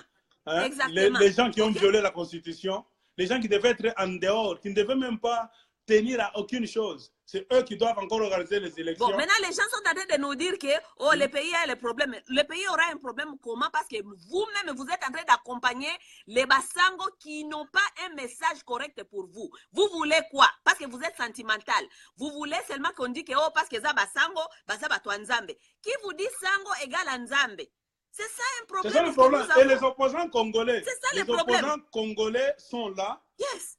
Absent de la scène politique, à supposer, ça c'est une supposition, je ne dis pas que l'Église catholique va réussir, à supposer que l'Église catholique réussit à donc rassembler un nombre considérable de Congolais, les faire descendre dans les rues, le pouvoir est tombé en place maintenant. Est-ce que les mêmes opposants là vont venir maintenant pour chercher le pouvoir? Mais bien sûr. Je disais à un Katumbiste dernièrement, moi je ne suis pas sentimental. J'ai fait des vidéos, j'ai parlé de Moïse Katumbi positivement, selon ce que je connaissais de lui. Il y a un monsieur là qui voulait me faire croire. J'ai dit non, moi quand je parle, c'est-à-dire, c'est la chose qui est là. En dehors de cela, s'il y a quelque chose qui ne va pas, je ne peux pas continuer à ovationner quelqu'un, je ne vois rien. Je parlais de Moïse Katumbi récemment. Où est-il? Il ne se fait plus entendre, il ne se fait plus voir, c'est-à-dire il est absent de la scène politique. À supposer que les autres personnes vont maintenant se lever, se battre, s'exposer, faire mourir leurs amis là-bas, prendre le pouvoir. Il viendra maintenant dire que je suis candidat à la présidence. On va le Bien sûr. Ça, c'est la mentalité. Laissez les autres se battre concrètement, physiquement sur le terrain. Yo olia. C'est-à-dire, non. Ça, c'est la mentalité des Congolais. La politique de Moïse, quelque part, échec. Pas seulement de Moïse. Beaucoup d'opposants congolais, remarquez, ils ne font rien. UDPS, de même. Moïse, quand tu regardes. Tout le monde, ils sont tous pas là. Ils ont disparu. Ils ont échoué à mobiliser le peuple, à donner la force au peuple là-bas. C'est un combat. Tu ne peux pas te dire politicien opposant si tu as peur du combat. Il faut descendre dans l'arène politique, rassembler le peuple. Maintenant, les Sango ont pris le devant. Ils vont vous amener, ils vont vous conduire comme ça toute cette année pour ne rien avoir. Ça, je vous jure, ok? C'est comme ça les Congolais, ils se masturbent tous les jours, ils se donnent de nouveaux espoirs, ok? C'était carton jaune, carton rouge. Kabila doit partir. Congolais, lève-toi. Maintenant, les Sango sont arrivés. Médiocre. On a dépassé toutes les janvier, tout ça avec les gens médiocres. Maintenant, ça sera l'année des Basango.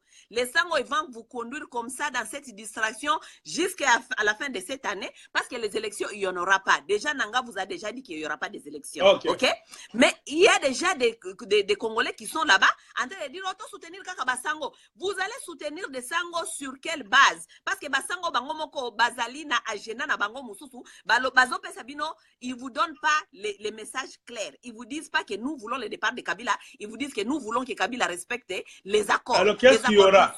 Le départ de Kabila, qu'est-ce qu'il va y avoir maintenant? Leur projet social, qui va prendre le pouvoir? Eux, les Sango ou bien des politiciens donc peureux? Les Sango peuvent éclaircir le terrain, balayer le terrain très bien, mais qui prendra le pouvoir? C'est ça le problème. Qui prendra le pouvoir maintenant? Les mêmes politiciens qui fuient, qui se cachent. Il va partir comment? Donc on aura un pays maintenant dirigé par les Sango. Hein? Mon frère, le problème c'est si, tu vois les gens là, même les opposants et leurs Sango, ce sont tous les bandes des aventuriers. Les Congolais doivent se prendre en charge eux-mêmes. Pourquoi? Parce que les Sango là, l'église catholique a plus de millions et de millions de bandits. Tu comprends? Si l'Église catholique s'il veut vraiment faire partir Kabila, ils peuvent le faire partir.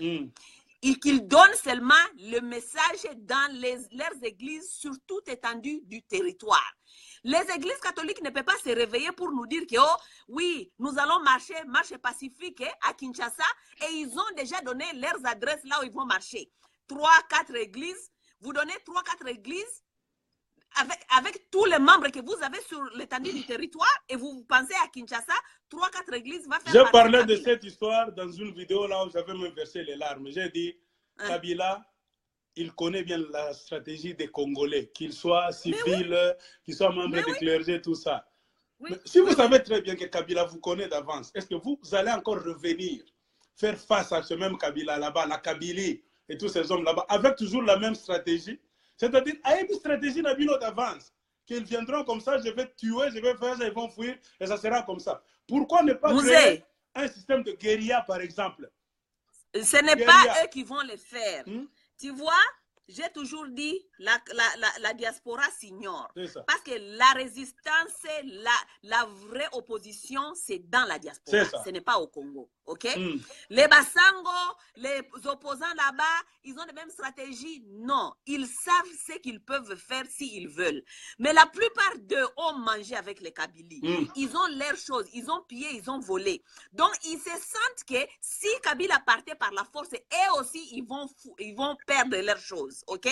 Et non seulement ils vont perdre leurs choses, ils seront aussi dans un danger, tu vois, parce qu'ils ne savent pas ce qui peut leur arriver aussi, tu vois. Donc, ils savent que si Kabila partait par la force, ça veut dire que les pouvoirs le système risque de tomber. Okay? Tout le système là va s'écrouler. Si le système tombe, et tous, ils vont tomber avec ce système, tu vois. Alors, leur problème n'est pas que Kabila part par la force. C'est pour cela que tous nous parlent de l'alternance. Nous attendons les élections. Nous allons faire des marches pacifiques parce qu'ils sont conscients pourquoi ils veulent ça. Continuez à faire des marches pacifiques devant un pouvoir fantoche, dictatorial, qui continue à vous tuer. Vous allez vous exposer. Dictatorial seulement, quelqu'un qui a kidnappé les institutions. Il a kidnappé les institutions. Les institutions n'existent même plus. Il ne respecte rien. Tout est fini là-bas, tout est périmé. Donc, c'est-à-dire que ce sont des gangsters. Vous allez dire que nous allons faire des marches politiques alors que l'article 64 est clair des institutions que Kabila a violées. Les institutions n'existent plus, il a violé les institutions. Vous allez avoir les Sango qui vont continuer à nous parler, nous, des marches pacifiques. Et les Congolais, lorsqu'on leur dit que les Sango Bazakoko Sabino, nous allons encore perdre toute cette année avec ces Sango. Oh non! L'église n'a rien à faire avec Nzambe. Si Nzambe c'était l'église, le Congo n'allait pas être là où il est. Ok, moi je pense qu'il faut quelque chose là-bas de plus grave, donc de plus musclé sur terrain. C'est-à-dire ne pas annoncer ce qu'on va faire. Tu as vu ce que Chibango a fait. Ce n'est pas question de ne pas annoncer. Ce que Chibango avait fait. Dans 45 jours, blablabla, j'ai dit non, ce monsieur-là n'ira nulle part. Tu ne peux pas venir devant un criminel comme Kabila. Tu annonces que dans 45 jours, non. Il faut surprendre Kabila. C'est-à-dire qu'il y a une organisation devant donc une junte militaire armée jusqu'aux dents, prêt à en découdre avec vous, à vous tuer. Il ne faut même pas annoncer vos plans, faire des histoires là-bas. Donc ne plus faire la guerre classique. Pas de guerre classique. C'est-à-dire, il faut maintenant surprendre. C'est-à-dire, commencer maintenant à enlever ces militaires-là, les surprendre, les tuer dans des coins. Le système de guérilla, c'est fini. C'est ce qui nous reste. Il y a un monsieur, Aimé Mungu, c'est une femme là qui a dit, à l'entrée de l'AFDL, ils ont volé tous les archives du Congo, ils sont allés avec ça au Rwanda. Qu'est-ce que tu en dis, la sœur Massa? Qu'est-ce qu'on a à faire avec les archives? Elle dit, c'est là où se trouve le secret même des tribus, la démarcation des frontières, tout ça, ils ont volé ça. C'est pour cela aujourd'hui, le pouvoir en place. L'histoire de démarcation des frontières là, ça peut finir si Kabila partait. Ok? Si Kabila partait et Kigali, ces pouvoirs de Kigali tombent, les histoires là vont finir. Moi aussi, j'ai toujours cru que. Oui. Moi, j'ai toujours cru que. Il y a beaucoup d'histoires. Je ne néglige rien, je ne sous-estime rien. Mais avec le départ musclé, pas le départ des négociations là, si Kabila part par une claque là, donc beaucoup de choses vont tomber autour de lui et il y a beaucoup de choses qui vont se régler d'elles-mêmes. Bien les sûr. Rwandais là qui se disent, oh, je suis venu avec des vaches, j'ai traversé le Congo. Ces gens-là vont fuir d'eux-mêmes. Bien Comme sûr. au temps de Mouzé. Tu te rappelles quand Mouzé était en conflit avec ces gens-là? Il leur avait dit en 1998, rentrez chez vous. Ce sont les Congolais eux-mêmes qui avaient fait face à des militaires rwandais armés. Aujourd'hui, c'est par manque de motivation. Si tout commence par le pouvoir, le pouvoir là-bas est en train de supporter les étrangers. C'est-à-dire un Congolais qui veut hausser la voix, lever le petit doigt, on va le tuer. C'est pour ça que les Congolais parfois ont peur. Mais M. Laurent déjà avait été clair. Est-ce que tu as vu parmi des vidéos qu'on a mis la fois dernière des pastorales là au Bandundu, hein? Les messieurs, les petits comment on l'appelle, les verts là, lorsqu'on les chassait, on les a bloqués des chemins là. Oui, okay? On est en train de les chasser, mais ils sont seulement à 3 ou à 4 et la population derrière eux en train de les chasser. Les messieurs, ils s'arrêtent et Alinga Beta Congolais Mbata. Tu te rends compte, courage Nini, tu vois? Parce que quelque part, ils sont rassurés de ce qu'ils sont en train de faire. Tu vois ce que je veux dire? Tout un village. Parce que ce n'est pas normal de là-bas au Bandundu, devant 3 messieurs. Il va te frapper, ok? Attends, Mouzé, je vais te dire quelque chose. Bah, Congolais, tous les Congolais là qui sont là-bas en train de nous dire que le pays est occupé, nous allons faire quoi? Et d'abord, ils doivent d'abord aussi prendre leurs responsabilités. D'arrêter d'être des émotionnels, être derrière les bassangos qui ne vous amènent pas des solutions concrètes. OK? Parce que seulement, il s'appelle Sango. Vous faites allusion. Sango, ça veut dire Dieu. Donc, lorsqu'il dit, vous n'allez pas les questionner, vous n'allez rien lui dire. Ces plans-là que tu nous amènes, ça va nous appeler. Les Sango ont des millions et des millions de bandimi sur l'étendue du territoire. Est-ce qu'ils peuvent appeler leurs bandimi un dimanche sur toute l'étendue du territoire de s'élever pour dire que nous voulons le départ de Kabila? Non, non, non, non, non. Ils sont à Kinshasa en train de faire leur théâtre, ok? Des églises, 3 églises. Lorsque vous appelez des églises à 3 églises, marche pacifique, vous pensez quoi? La Kabylie va s'asseoir à la maison, faire quoi? Ils vont, j'ai vu dans une vidéo, là, malheureusement, on ne l'a pas montré jusqu'à la fin. Trifon Kinké Moulumba est venu aussi dans un jeep là-bas pour constater ces gens-là qui sont là. Adolphe Mouzito était allé là-bas. Ils sont accompagnés par eux. Ils sont accompagnés par eux. Adolphe Mouzito était aussi allé là-bas. Comme ça seulement, il a apparu comme Comment ça. Des autorités, vous allez là-bas, vous voyez que les gens ont des vaches. Est-ce que toi, Congolais d'abord, tu peux quitter Lubumbashi, traverser, aller au Kasaï avec 5 vaches? Est-ce que les militaires congolais d'abord, entre Congolais, vont te laisser passer? Comment ça? Of course. Mais comment ces gens-là viennent du Rwanda, plus de 2000 km là-bas, à l'aise, ils passent là-bas, aucun militaire congolais? C'est ce que je disais à un ami. Parce qu'ils sont accompagnés, ils ont de l'ordre, eux-mêmes, ce sont les militaires. Oui, ce sont les militaires. Un ami qui est dans l'armée congolaise. Ce monsieur-là faisait trop de discussions, la grande gueule. En 2010, quand je disais non, on n'a pas d'armée. Non, vous savez, tout ça, j'ai dit, messieurs. Je le cherche aujourd'hui, ne se fait plus voir. Ils ont une armée à Congo. Mais expliquez-nous ça. Ça fait la honte. Mibali, vous avez une armée. Vous, les militaires congolais d'abord, vous allez vous mettre là, vous dire que vous êtes des militaires. Et cela nous amène sur un sujet récent. Les affrontements qui ont eu lieu à la frontière du Rwanda et du Congo. Comment est-ce que toi, tu peux définir ça? Ça, ce sont leurs blagues. Tu sais, il ne faut pas... Tu sais, écoute, l'armée rwandaise a toujours été à l'Est. Tu vois, ce n'est pas du news. Hein? L'armée rwandaise est toujours présente à l'Est. C'est connu de tout le monde. Kagame a toujours dit, nous sommes là parce que nous devons sécuriser nos frontières, parce que les Interahamwe sont toujours à l'Est. C'est connu de tout le monde. Maintenant, pour venir, tout ça, ce sont les cinémas de Kabila, tu vois? Pour chercher à nous amener un peu dans la confusion, pour que nous puissions oublier ce qui s'est en train de se passer avec les vaches, ils vont nous amener les histoires de « Oh, à l'Est, on a vu les Rwandais aux frontières, ils sont là-bas, ils sont en train de faire du chanvre. » Mais le temps donc les gens ont cultivé les chanvres et que les chanvres ont grandi jusqu'à... Mais ils étaient là-bas depuis longtemps. Ce sont des gens qui habitent là-bas depuis longtemps. Voilà. C'était seulement pour changer le focus des problèmes des Bandundu. Tu as raison, ma soeur, parce qu'en vérité, oui, Joseph Kabila, entre guillemets, travaille sous les ordres de Kagame.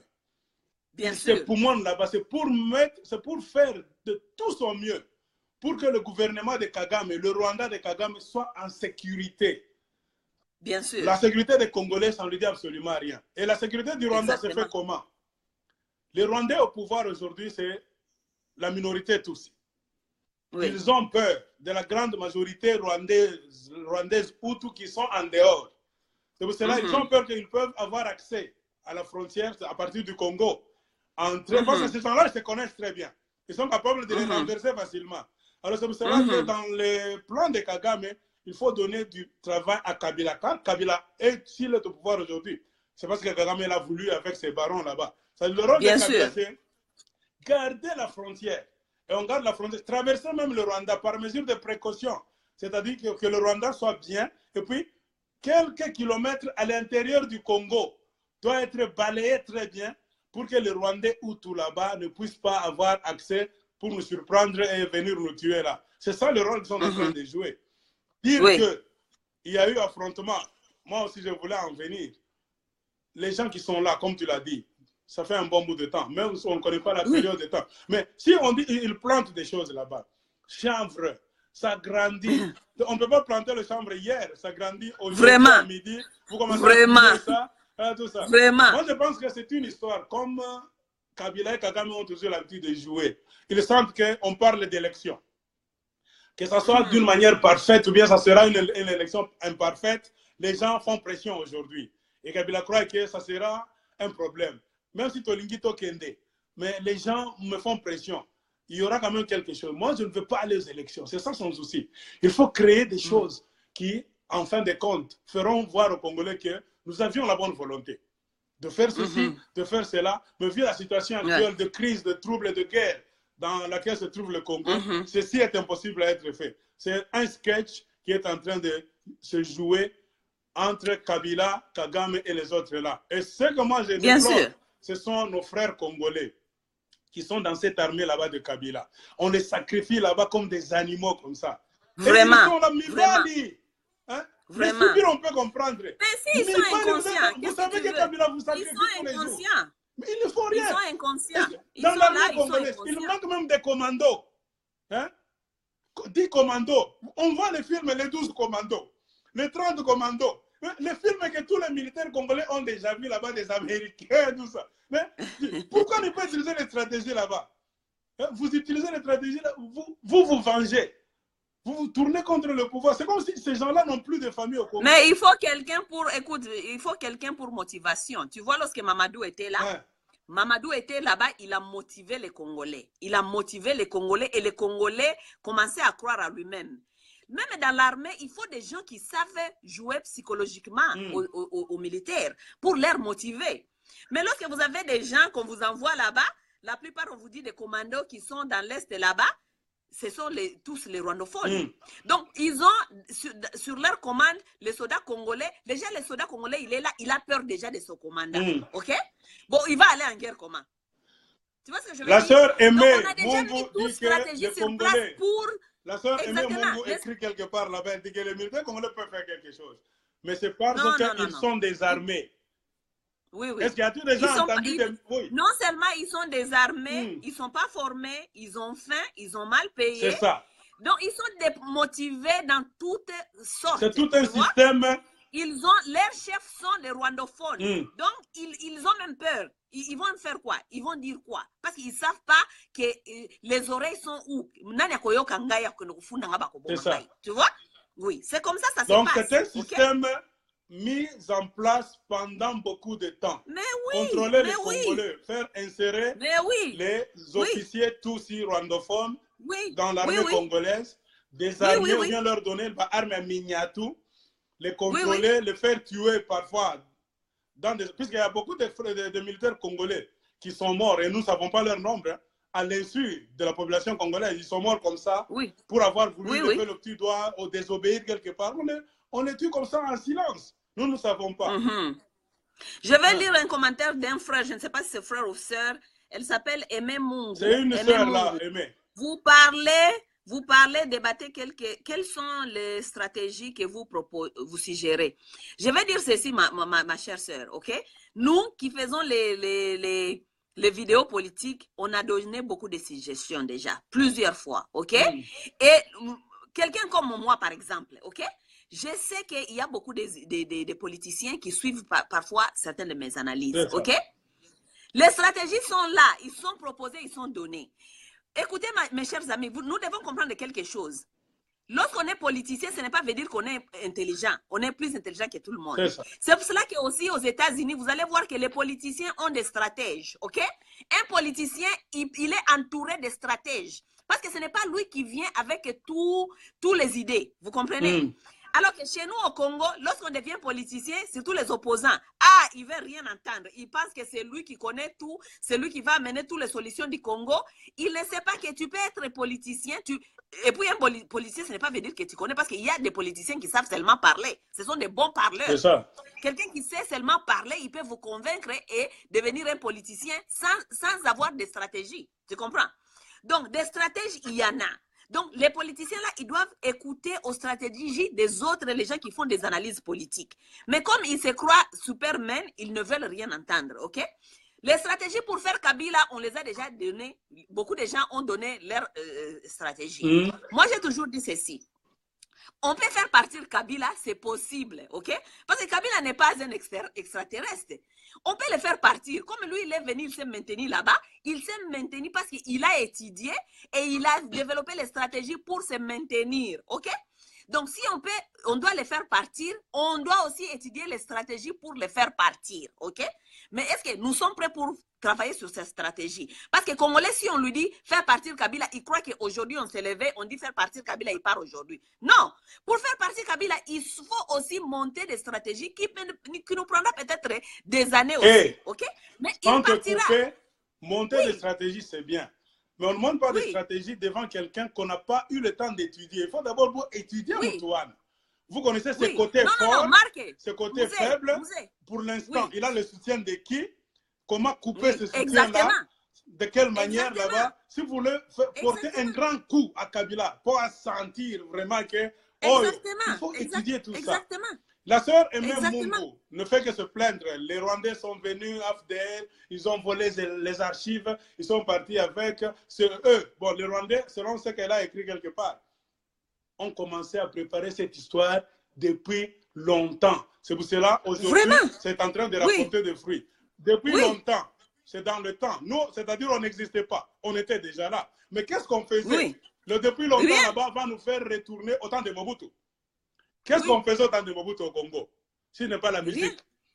Rien du tout. Les gens chantaient. Les Congolais, ils ne sont pas prêts à se mettre au travail. C'est ça les gens chantaient. Ils veulent dansaient, que tout arrive. Ils veulent que tout arrive aujourd'hui.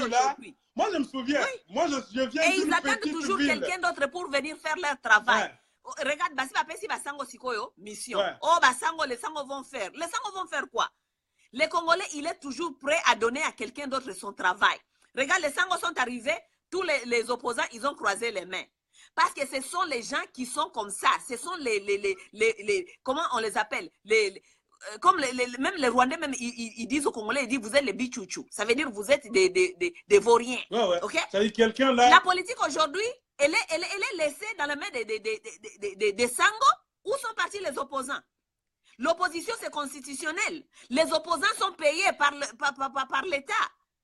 On les paie pour faire le travail du peuple. Ils sont là-bas au Parlement. Ils sont là-bas comment on appelle? Dans le Sénat. Ils sont partout. Ils sont payés pour être opposants. Mais ils font quoi comme travail? Rien du tout. Ils attendent que les Sango maintenant vont prendre, tout va tomber du ciel. Tu as raison. Vous vous rendez compte? Malgré tout ce désastre dans lequel Joseph Kabila, entre guillemets, est en train de traîner le Congo, ma soeur Massawa et les gens qui sont en train de nous suivre, est-ce que vous avez déjà entendu le Parlement congolais se pencher sur ce dossier? Non, pas du tout. On a des parlementaires, les élus du peuple là-bas, il y a même des sénateurs là-bas. Il y a le bavard, Zakari Bababaswe. Ils ne vont jamais parler de ça. Il faut parler de polémique. Kofi Alati Boye, Orason Aouti Boye, ils sont les prêts. C'est vraiment le temps de faire des polémiques. Des irresponsables. Des irresponsables. Un parlement qui ne laisse même pas le petit doigt. On se demande est-ce qu'il y a un parlement au Congo? Non, pas du tout. Le Congrès existe et au c'est Congo. pour cela que nous sommes là. Et c'est pour cela que Kabila est là. Parce qu'il n'y a pas de pression. Il n'y a pas de pression. Vous vous rendez compte? Moi, je suis les histoires des Tanzaniens parfois. Il y a des femmes tanzaniennes qui se sont mis debout au Parlement il n'y a pas longtemps, qui ont appelé la presse. Pourquoi? Parce qu'ils sont en train de dire que l'argent du peuple est mal utilisé. Okay? Mon frère vous, Henri le peuple, vous nous avez. Le pays est sous Kabila. Ce sont des choses qu'ils ont commencé à planifier depuis longtemps. La sœur Aimé Mungo, mettre des stratégies en place. Il y a des gens qui sont prêts, mais il faut qu'ils cherchent de l'aide. Comment aider ces gens-là? Hein? Qui est prêt aujourd'hui? C'est ça le problème. Je vais répondre à ma soeur parce que j'avais dit il y a des stratégies pour faire partir Kabila et je vais vous donner les deux que j'ai toujours proposés ici sur Facebook. Ok? Si nous voulons faire partir Kabila, on peut les faire partir, pardon, hein? About to take off, would you please? Oh, il y a quelqu'un qui me faisait un message. Ok. Il y a des stratégies pour faire partir Kabila. On peut les faire partir militairement, ok? C'est ça. Et aussi, on peut aussi faire partir Kabila avec un soulèvement populaire, ok? Là, je vais m'expliquer. Pour faire partir Kabila militairement, on n'a pas besoin d'étaler tout sur Facebook, ok? Ce sont les stratégies qui doivent s'organiser en dehors de Facebook, ok? Si vous voulez faire partir Kabila avec un soulèvement populaire, ça, ce sont les choses qu'on peut même parler ici. Parce qu'un soulèvement populaire ça doit être une mobilisation forte, très forte. Et surtout, campagne sur Facebook. En Égypte, ils se sont soulevés. C'était où? Pas en Égypte, c'était où? En Égypte aussi ou en Tunisie? Oui, en Tunisie. Les gens de Tunisie se sont levés. C'était la force des social media. Tu comprends? Parce qu'au pays, par exemple, chez nous, la télévision nationale ne vous donne jamais des informations. On vous met seulement là-bas les histoires de Weransone, on vous met les histoires. Exactement. Kabila Lambert Mende, les Njate là-bas qui font des Jalelo et la religion. Ok? Donc, on ne vous donne pas l'information. Même lorsque les gens se soulèvent un peu à Kinshasa, c'est la force de Facebook. Ok? Ce sont les gens qui mobilisent sur Facebook pour réveiller les gens à Kinshasa. Et si d'ailleurs, le Facebook n'était rien, on n'allait pas couper ça. Exactement. Ils coupent ça pour moi parce que ça fait quelque chose. Parce qu'on a comme Facebook. Surtout sur Facebook. Non, le Facebook, on mobilise. Facebook, on nous coupe Facebook parce que c'est un outil très efficace. Tu comprends? Pour la mobilisation. Donc, je disais ceci, si on voulait faire un soulèvement populaire, pour faire partir Kabila, on peut le faire. J'ai toujours dit ceci aux Congolais. Regardez notre pays. Notre pays a 4 villes stratégiques. Ok? Nous avons Kinshasa, nous avons Lubumbashi, nous avons Bukavu et Goma. Et Goma, là, okay? Les 4 au coin, ouais. Kinshasa, c'est une ville politique. Lubumbashi, c'est une ville économique. Goma et Bukavu, ce sont les villes stratégiques pour la paix de la région des Grands Lacs. Ouais. Ok? Si nous voulons vraiment faire partir Kabila, nous ne pouvons pas ignorer que toutes ces 4 villes-là doivent se lever le même jour. Ok? On peut dire que toutes ces 4 villes-là doivent se lever au moins 5 jours, every day, for 5 days. Ok? Si ces 4 villes-là se levaient, Kabila partira. Même pas 2 jours. 2 jours, c'est trop. Kabila partira. Vous savez pourquoi? Parce que regardez le nombre de militaires dans notre armée. Le nombre de militaires dans notre armée, c'est 150 000 hommes. Ouais. OK? Nous avons 80 millions de la population congolaise. C'est ça. Vous avez une armée de 150 000 hommes. Une armée pourrie, affaiblie. Ils n'ont rien. Si les Congolais se levaient, cette armée-là, il va contrôler qui, où et quand. Vous comprenez au moins? Personne. Même si Kabila veut nous amener, même si Kabila veut nous amener des mercenaires, des Rwando, Ouganda, il n'y a pas de problème. Devant la population congolaise en furie, en colère, ils vont se fatiguer un jour. Si ces 4 villes-là se levaient le même jour, pour 5 jours, même si vous amenez des mercenaires, ils vont pas tuer tout le monde. Kabila finira par partir. Parce qu'il y aura maintenant une très forte attention à partir du monde. Tout le monde va voir que tous les Congolais se sont levés. Tu vois? Mais nos politiciens, se donne cette audacité, comment on dit, audacity. Il se donne cette audace-là. Lever, soi-disant, oh, nous allons lever les gens à Kinshasa pour marcher. Vous allez lever les gens à Kinshasa, mais ils vont vous amener tous leurs bandits, là, les militaires, ils vont vous neutraliser, vous allez rentrer à la maison. Mais si vous soulevez ces 4 provinces-là, mais Kabila, il va faire quoi? He is going to be overwhelmed. Tu vois? Les militaires seront overwhelmed. Tu vois? La communauté internationale, tout le monde, les yeux sera sur Congo. Il y a Mwalimou Zulbin qui dit que donc faire ces histoires là-bas, se mobiliser 4 jours, où est-ce que les gens trouveraient à manger? Je peux te dire, messieurs, je ne sais pas si tu es monsieur, madame, 4 jours où trouver à manger. Mais si vous voulez vous libérer, vous vous privez la nourriture. Chaque jour là, vous ne mangez pas. Oui, pour que vous soyez bien et commencez à bien manger dans l'avenir. Mais les Congolais sont affamés tous les jours.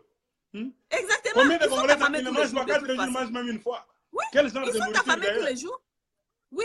Avoir peur, manger, c'est pour cela que les Congolais resteront là-bas. Et quand ils mangent, M. Mwalimou Zulbin, laisse-moi te dire une chose. La grande partie des Congolais qui mangent, c'est parce que Western Union et MoneyGram et beaucoup d'agences d'envoi d'argent existent. Oui. Beaucoup de Congolais, je ne dis pas tous, la majorité des Congolais, s'ils parviennent à mettre quelque chose sur la bouche, l'argent vient de la diaspora. C'est pour cela que nous, les gens de la diaspora, on a un mot aussi à dire dans ce qui est en train de se passer. Parce que nous sommes en train de faire le rôle, de jouer le rôle d'aider. Là où le gouvernement congolais devait aider, mais il n'aide pas. Ils pillent tout l'argent, ils mettent dans des banques à l'étranger, ils déprivent les militaires de ce qu'il faut, du nécessaire, pour les affaiblir et conquérir le pays, donc rester là-bas donc indéfiniment. Donc c'est ce que nous te disons. Se priver à manger pendant 2 jours, même 3 pour le combat, c'est mieux. Mieux vaut se priver mais déjà, ils mangent pour pas. se libérer déjà, ils mangent pas. éternellement. Déjà. Au lieu de dire qu'est-ce qu'ils mangent d'abord? Exactement. Ils mangent quoi ces gens? D'abord. Exactement. Si les Congolais mangeaient, ils n'allaient pas demander à envoyer 10 chiffres, tout ça. Ils ne mangent pas bien. Maintenant, je vais finir ma pensée. Et maintenant, pourquoi est-ce que nous n'arrivons pas à faire ce soulèvement populaire pour ces quatre villes? Ok? C'est l'égoïsme des opposants congolais. C'est ça. Tu vois? Parce que regarde, tous ces 4 villes-là sont contrôlées par des politiciens. Goma et Bukavu, c'est Kamere qui disent des choses là-bas. S'il ne dit rien, personne d'autre va dire. Ok? À Lubumbashi, quelqu'un qui peut mobiliser là-bas, c'est Moïse Katumbi. Et Kyungu. Okay? Si Moïse et Kyungu ne disent rien, personne d'autre peut leur dire. Kinshasa, la plupart des temps, ce sont les gens des IDPS qui influencent les Kinshasa. Tu vois? Maintenant, mettre tous ces gens là-bas, maintenant, les leaders là, pour leur dire, vous avez la clé pour donner ces clés-là que nous mobilisons ces 4 villes. Qui va les faire? Parce que personne ne veut mobiliser, tout le monde est en train de regarder leurs intérêts parce que leur problème n'est pas cela, le problème est que Ngai n'a pas président. Ngai n'a pas président. Bandi mananu ke Ngai n'a pas président. Tu vois ça? Alors nous avons des problèmes maintenant de faire ce soulèvement populaire parce qu'on ne peut pas convaincre les Congolais à se soulever dans ces 4 villes si leurs leaders, la politique, ne les disent rien. C'est ça le problème que nous avons. Maintenant, nous allons faire le soulèvement populaire comment les gens? Dites-nous, pour faire partir Kabila. On ne peut pas. Il y a encore une raison que les gens disent, le Rwanda, s'il s'entête, c'est un petit pays, tout ça. Il y a aussi la grande main de la MONUSCO d'ailleurs, et des États-Unis d'Amérique. Donc nous ne nous battons pas contre le Rwanda et l'Ouganda en réalité. Nous nous battons contre une superpuissance, les États-Unis d'Amérique. Oui. Alors, est-ce qu'il y a un moyen de contourner cet obstacle là-bas pour parvenir à la victoire devant les États-Unis d'Amérique, tout en sachant que l'Amérique a déjà planté beaucoup de postes de contrôle? Oui. Écoute, les Américains, il faut d'abord comprendre comment est-ce que les Américains réfléchissent. Toi et moi, nous vivons ici, nous connaissons ces gens, ok? L'Américain, il est seulement l'ami de quelqu'un là où il voit ses intérêts, ok? Ils sont amis avec Kagame parce que Kagame est prêt à faire tout ce qu'ils veulent. Tu vois, Kagame est prêt à servir les Américains comme ils veulent, ok? C'est lui-même leur proxy. Exactement, ok?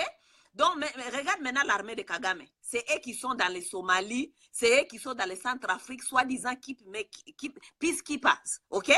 Peacekeepers, ce n'est pas pour peacekeepers, c'est pour faire le travail sale des Américains. Tu vois? Regarde par exemple les Ougandais. Les Ougandais aujourd'hui sont même en Irak. Ils sont en Irak, on les recrute, on les amène en Irak au front pour masquer, pour que les Irakiens pensent que ce sont les Américains noirs. Tu vois? Museveni est prêt à faire ce travail et Kagame sont prêts à faire ce travail-là pour les Américains. Mais si les Congolais, eux aussi, ils étaient prêts pour faire ce travail, tu crois que l'Américain va rester avec Kagame? C'est parce que le Congolais, il est mal organisé. Il ne comprend pas comment est-ce que la politique mondiale joue. C'est ça. Tu vois? Pourquoi Kagame ne peut pas lâcher le Congo? Parce que Kagame sait que c'est un grand marché d'abord. Mais oui. Sans ce que Kagame est en train de voler au Congo, on ne construira rien au Rwanda, je vous l'ai dit. On ne fera rien.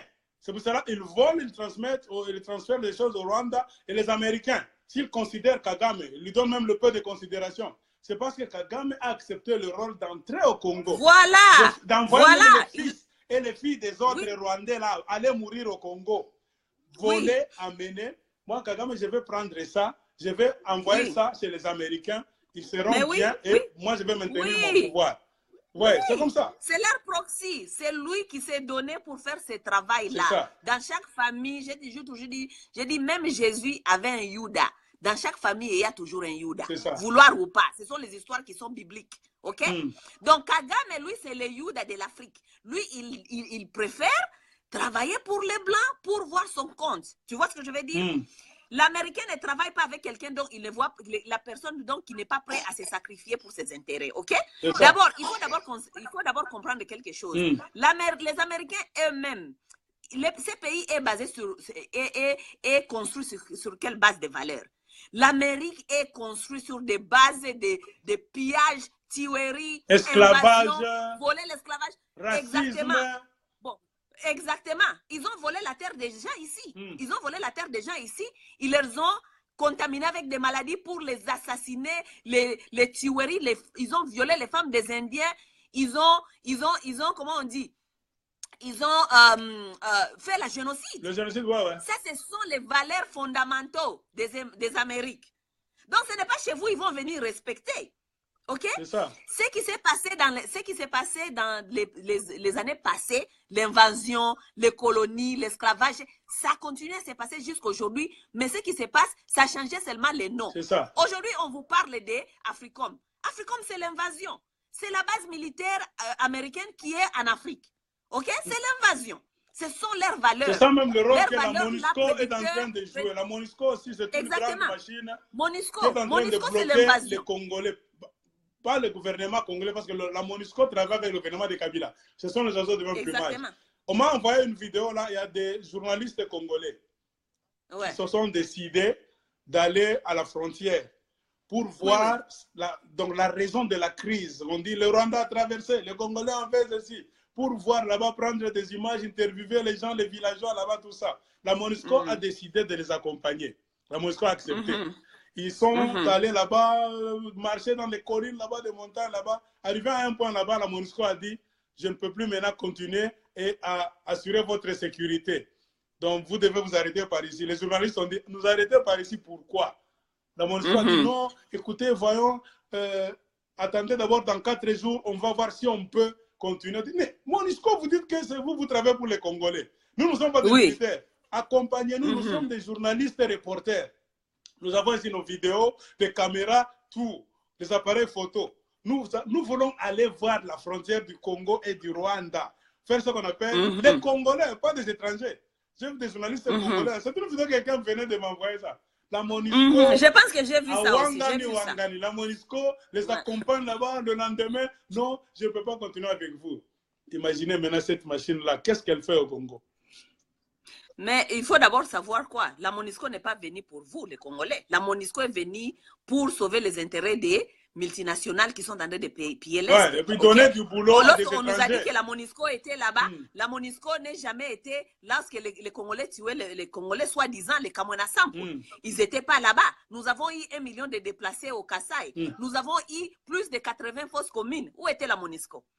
Parce qu'on nous dit que la MONUSCO est là pour protéger la population civile. Où était la MONUSCO? La MONUSCO n'est pas là.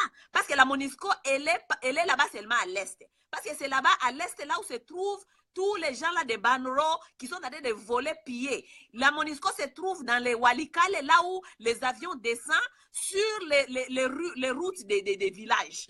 C'est là où se trouve la MONUSCO. C'est eux qui sont là-bas. Et quand ils vont à New York, dans leur conseil de sécurité, là, parfois ils font semblant de se contredire. Tu vas voir comme si ce pays, la France, est contre l'Amérique et tout ça et cela. Mais quand vous descendez sur terrain, tous se retrouvent à Kigali. Ils ont leurs agences, leurs représentations à Kigali. Tout ce qu'on vole au Congo, on amène là-bas. On fait travailler des enfants. On les fait porter des fardeaux de coltan. Tout ça, les enfants, on les utilise, les enfants soldats. La MONUSCO en parle, Human Rights Watch en parle, tout ça, parler seulement. Mais quand ils traversent tout ce qu'ils volent, la finalité des richesses, ça va. Allez au Rwanda. Allez. Donc, à Kigali, je vais dire la capitale. C'est devenu ce qu'on appelle la plaque tournante de la mafia internationale en train maintenant de déstabiliser la région des Grands Lacs. Les Belges ont leur comptoir à Kigali. Les Français ont leur comptoir à Kigali. Les Américains, tous, c'est-à-dire les pillages du Congo, ils sont tous d'accord à piller. Mais quand ils prennent la parole là-bas d'une manière diplomatique, c'est pour tromper. Nous nous condamnons. Vous condamnez. Et nous, les Congolais, lorsqu'on attend, c'est ça. Oh, la communauté internationale a dit c'est ça. Vous ne faites que condamner dans la bouche. N'est jamais pour la vous. guerre va entrer bientôt dans sa 20e année. Condamné. Il y a quelqu'un qui avait posé la question. Quel pouvoir te manques-tu, toi, États-Unis d'Amérique? Parce qu'il y a beaucoup de gens qui savent que c'est toi l'Amérique qui est derrière ça. Parlons de l'ONU. Toi, ONU, qu'est-ce qui te manque? Quelle arme te manque-t-il pour que tu puisses aller dire finir la crise au Congo? C'est une crise que vous pouvez finir dans quelques heures, pas même un jour. C'est parce que ce n'est pas leurs intérêts. Ils sont là-bas pour les intérêts. Et ce qui est grave encore, c'est ça qu'on disait. On n'a pas de Congolais. On commence par la politique d'abord. Ce n'est pas pour rien dans d'autres pays. On dit ce sont les politiciens. Quelqu'un qui se dit je suis politicien. C'est son rôle. Défendre son pays. Les politiciens congolais ne font absolument rien. Et maintenant, on laisse le rôle à n'importe qui. Et quand maintenant les commentaires, le pouvoir tombe dans les mains de n'importe quel Congolais qui fait des commentaires, on ne sait pas qui va faire quoi maintenant. Le pays est mon frère, je te dis que les opposants là, ça n'existe pas. L'opposition, c'est dans la diaspora. OK? L'opposition, c'est dans la diaspora. L'opposition, c'est dans la résistance. Parce que la diaspora fait ce travail de dénoncer. Aucun politicien dénonce ce que nous dénonçons. Tu le sais au moins. Ils sont là-bas et tous, ils ont une même scène langage. Oh, nous voulons l'alternance. Nous voulons, mais ils n'arrivent même pas à nous parler des problèmes de ce que nous dénonçons ici. Ils n'arrivent même pas à nous dire que la MONUSCO est là, ce n'est pas pour nous. Ils n'arrivent pas à nous dire. Ils sont là-bas seulement, tout ce qui les concerne, c'est le pouvoir. C'est faire partie de la et puis tu sais, ma soeur, c'est tellement grave. Dans l'histoire de l'humanité, c'est le contingent militaire de l'ONU, le plus grand, le plus géant, depuis que Dieu a créé ce monde. On n'a jamais envoyé des militaires sous l'emblème là-bas des Nations Unies, quelque part dans un point du monde, si ce n'est au Congo. Exactement. En commençant par 17 000 personnes, 20 000, c'était même 22 000, on a commencé à diminuer tout ça. Tu te rends compte? Tout ce grand nombre là-bas pour ne rien faire. Et les cas où on parle maintenant d'Adef Nalou. Un groupe de 10 personnes là-bas qui tuent les gens sous la barbe et le nez des gens de la MONUSCO. Demande les gens de Bukavu, ils vont vous dire. La MONUSCO, elle est là-bas. Eux-mêmes, ils disaient aux gens là-bas, ils disaient non Kunda, no job. Ça, c'est un slogan qui est à Bukavu, qui a toujours été. Non Kunda, no job. Ça veut dire non Kunda batoire et no job. Bon, c'est parce qu'il y a des soi-disant petites rébellions là. Oui. Leur problème, ce n'est pas de finir les problèmes. Parce que s'ils finissent les problèmes, ils n'auront pas du travail. OK? Leur problème, c'est avoir du travail parce qu'ils sont en train d'être payés par le Congo et des multinationales. C'est ça. OK? Ils le payent parce qu'ils doivent garder leurs intérêts. Tu comprends? Donc, la MONUSCO, nous allons, tout le monde qui est venu pour chercher un peu à contrôler la situation. Regarde ce qui s'est passé avec Mamadou. On va vous dire aujourd'hui que Mamadou a été tué sur sur le terrain, là où la MONUSCO et les dans une zone contrôlée par la MONUSCO et les Congolais. Mais oui, c'est la MONUSCO qui a tué Mamadou. Parce qu'on ne devait pas finir la guerre. Oui. On ne devait pas finir la guerre. Donc, ils ont décidé de faire partir Mamadou. Donc, ok? Si je te comprends bien, je peux dire que le plus grand péché qu'avait commis Mamadou, c'était de s'imprégner, de vouloir finir la guerre rapidement pour donner le bonheur aux Congolais et finir le boulot. Oui, il était naïf. Il ne savait pas ce qu'il était. Oui, il était naïf. Vous n'allez pas me dire que nous avons 20 000 hommes, soi-disant 20 000 hommes au Congo, soi-disant la MONUSCO. Nous avons les FARDC, nous avons, comment on dit, l'intervention des forces rapides là, des SADC, ok? Il y a plus de 3 000 soldats qui sont à l'est là-bas des Tanzaniens et de tout ça là. Mais vous n'allez pas me dire que tous ces hommes-là n'arrivent pas à déstabiliser un petit groupe de rebelles qu'on appelle soi-disant les FDL-NALU. C'est leur histoire là-bas. Ça, c'est des bêtises. Hein? Je vais te faire rire. Ça, c'est des bêtises. J'ai un ami donc, à moi. Et il va toujours continuer à nous créer des petites rébellions pour continuer à justifier leur présence sur la terre congolaise. C'est tout. C'est pour cela que les Congolais doivent se réveiller. Je vais te faire rire. J'ai un ami à moi zimbabwéen. On a fait connaissance ici aux États-Unis d'Amérique. Il s'est inscrit à l'université de Connecticut. À un moment donné, il m'avait rejoint à Colorado. Je voulais continuer les études là. Qu'est-ce qu'il m'a dit? Pendant qu'il étudiait à Connecticut, lui, un Zimbabwéen. Alors, à un moment donné, il voulait faire relations internationales, peacekeeping, tout ça. On leur a donné des travaux par les professeurs blancs américains. On a donné le sujet donc de l'ONU. On a dit il faut étaler les bienfaits de l'ONU. Sans l'ONU, le monde allait être en désordre, selon le professeur quand il donnait cours là-bas. Sans l'ONU, le monde allait être en désordre, sans unité, sans tout ça. Allez travailler sur ça, remettez-moi vos travaux. Ils sont commencés, ils sont allés à la maison. La semaine prochaine, ils sont revenus là-bas. Il y a même des étudiants indiens, des Africains, des Blancs, des Robes, tout ça. Ils ont commencé à parler. Mon ami zimbabwéen a dit, mon cher, on a voulu me tuer pour votre pays. Imaginez un Zimbabwéen qui n'est même pas congolais. Oui, c'est un panafricain. Si c'est un panafricain, c'est normal. Je suis passé devant. J'ai dit au professeur, toi tu veux nous dire que l'ONU est dans le monde, c'est grâce à l'ONU qu'il y a la paix au monde. Moi, je peux te dire que c'est à cause de l'ONU qu'il y a le désordre dans le monde. Mais oui. C'est ce qu'on appelle en anglais le warmongers, le colporteur de la guerre, le trafiquant de la guerre. L'ONU ne profite que dans des guerres. C'est quand il y a la guerre que tous ces gens là-bas, les amis, trouvent du boulot quelque part là-bas. Il y a combien de chômeurs américains blancs ici qui prennent tout en main? S'il n'y a pas de guerre là-bas, ils ne vont pas amener les ONG là-bas. Hein? Au Congo, on est en train de piller.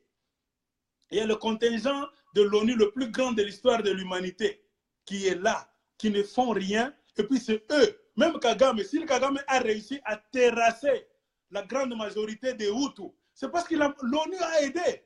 L'ONU a aidé aussi à donner des plans là-bas, envoyer des conteneurs là, soi-disant qu'il y a la nourriture, il y a des armes. Parfois, envoyer des nourritures empoisonnées là-bas, les Hutus ont mangé affaiblis. Donc, ils ont tout fait. Mon ami a dit, j'ai dit à ce professeur-là, non. Moi, je prouve. L'exemple, c'est l'histoire du Congo. Sur terrain avec... Puisque quand on est étudiant dans une université, on ne parle pas comme a dit Sinjo. Il faut donner des références, des preuves. Il a dit, j'ai donné des preuves, des références, tel journal. Tout ça.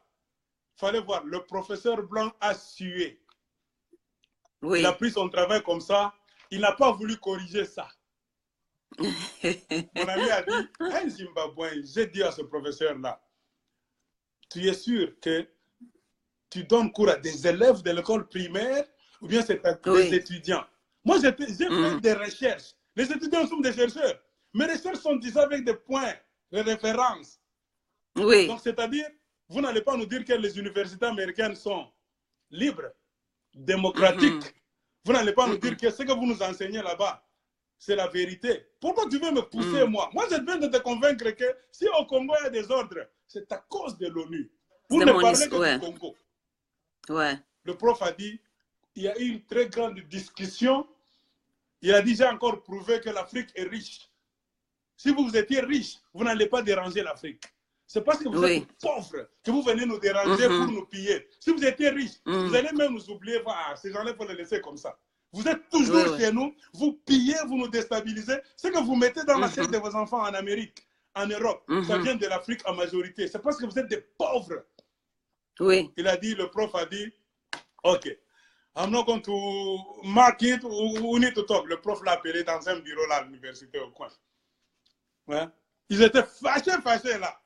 Ils disent, le prof a commencé à s'excuser. You know, some of the things, you know, no, some of the things. Oui. Alors, en conclusion, qu'est-ce que je vais te dire? Le prof a corrigé. Il a dit, va ici, il faut retravailler ici. Il dit, non, retravailler pourquoi? Moi, je donne le prof. Il a dit, parce que je voulais réussir.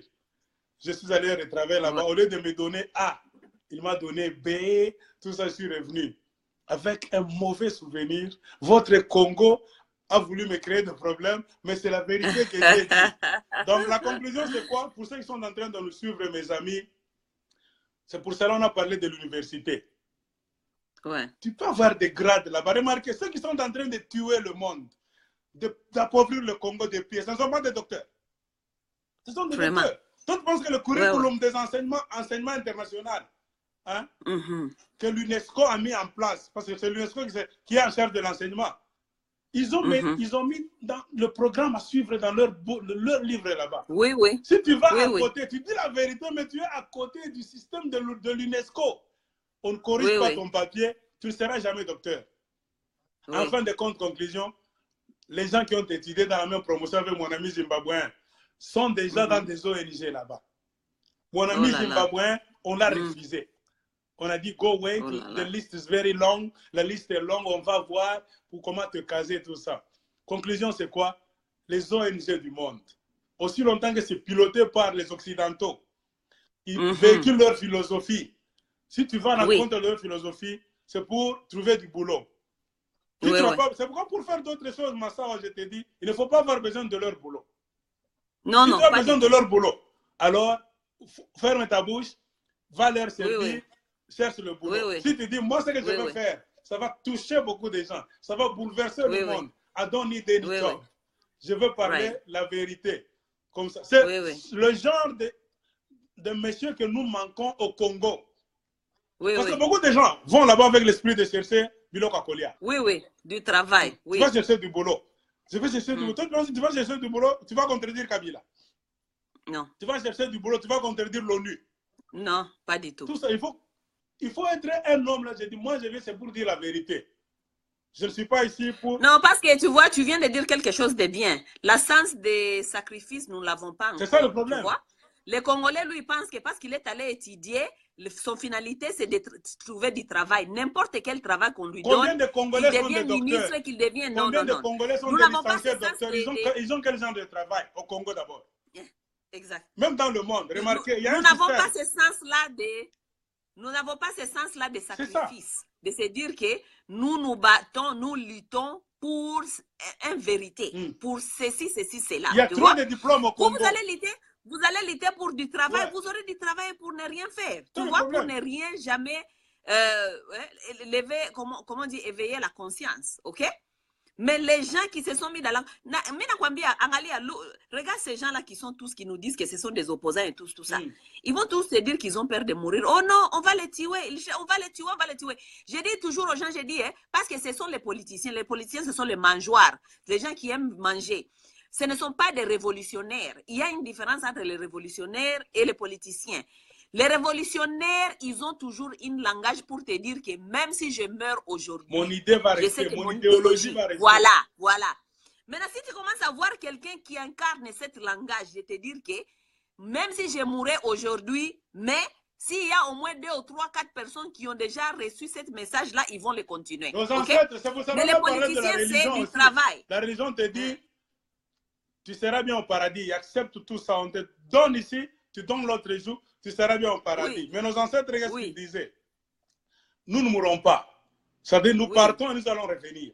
C'est pour cela, dans chaque tribu africaine, un peu au Congo, il y a des noms qui ont des significations. Je rappelle, c'est le cas où il y a des gens qu'on appelle les kayakés.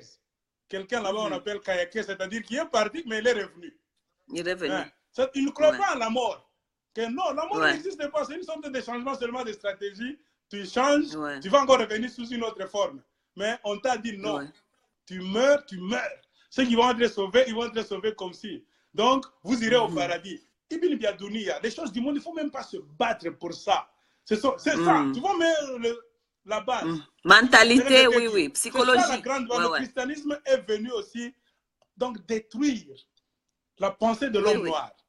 Le blanc lui-même qui a amené le christianisme en Afrique. Nous sommes en Amérique. Est-ce que tu vois comment les blancs utilisent, donc exercent leur christianisme ici? Oui. Donc c'est quelque chose là, bon, ils ne dorment pas sur ça beaucoup. Non, pas du tout. Ils vont au travail, ils vont étudier tout ça. Mais en Afrique, donc, oh my God, je ne peux pas manger, je ne peux pas faire ça. Je suis en train de lire la Bible, manger. Je leur dis toujours ceci, moi je leur dis toujours ceci, nous ne pouvons pas dire que le christianisme est Nzambe, ok? Nous devons commencer à savoir de séparer les choses. Le noir, il est trop sentimental, ok? Nous devons, je demande toujours aux gens, je leur dis ceci, avant que les colons viennent envahir l'Afrique, ils ont envoyé les missionnaires pour venir vivre avec nous 50 ans avant, ok? Ces gens-là ont vécu 50 ans avec nous avant les colons, de l'homme noir. Okay?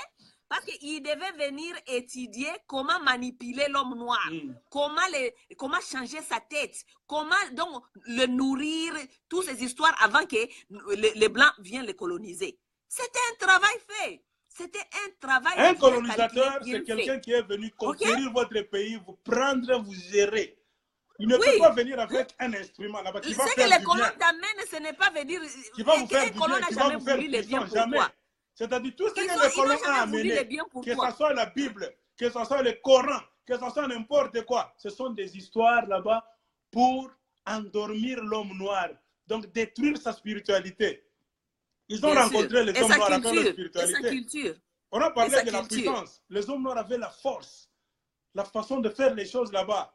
L'homme noir a dit, avec ça, nous n'allons pas les conquérir.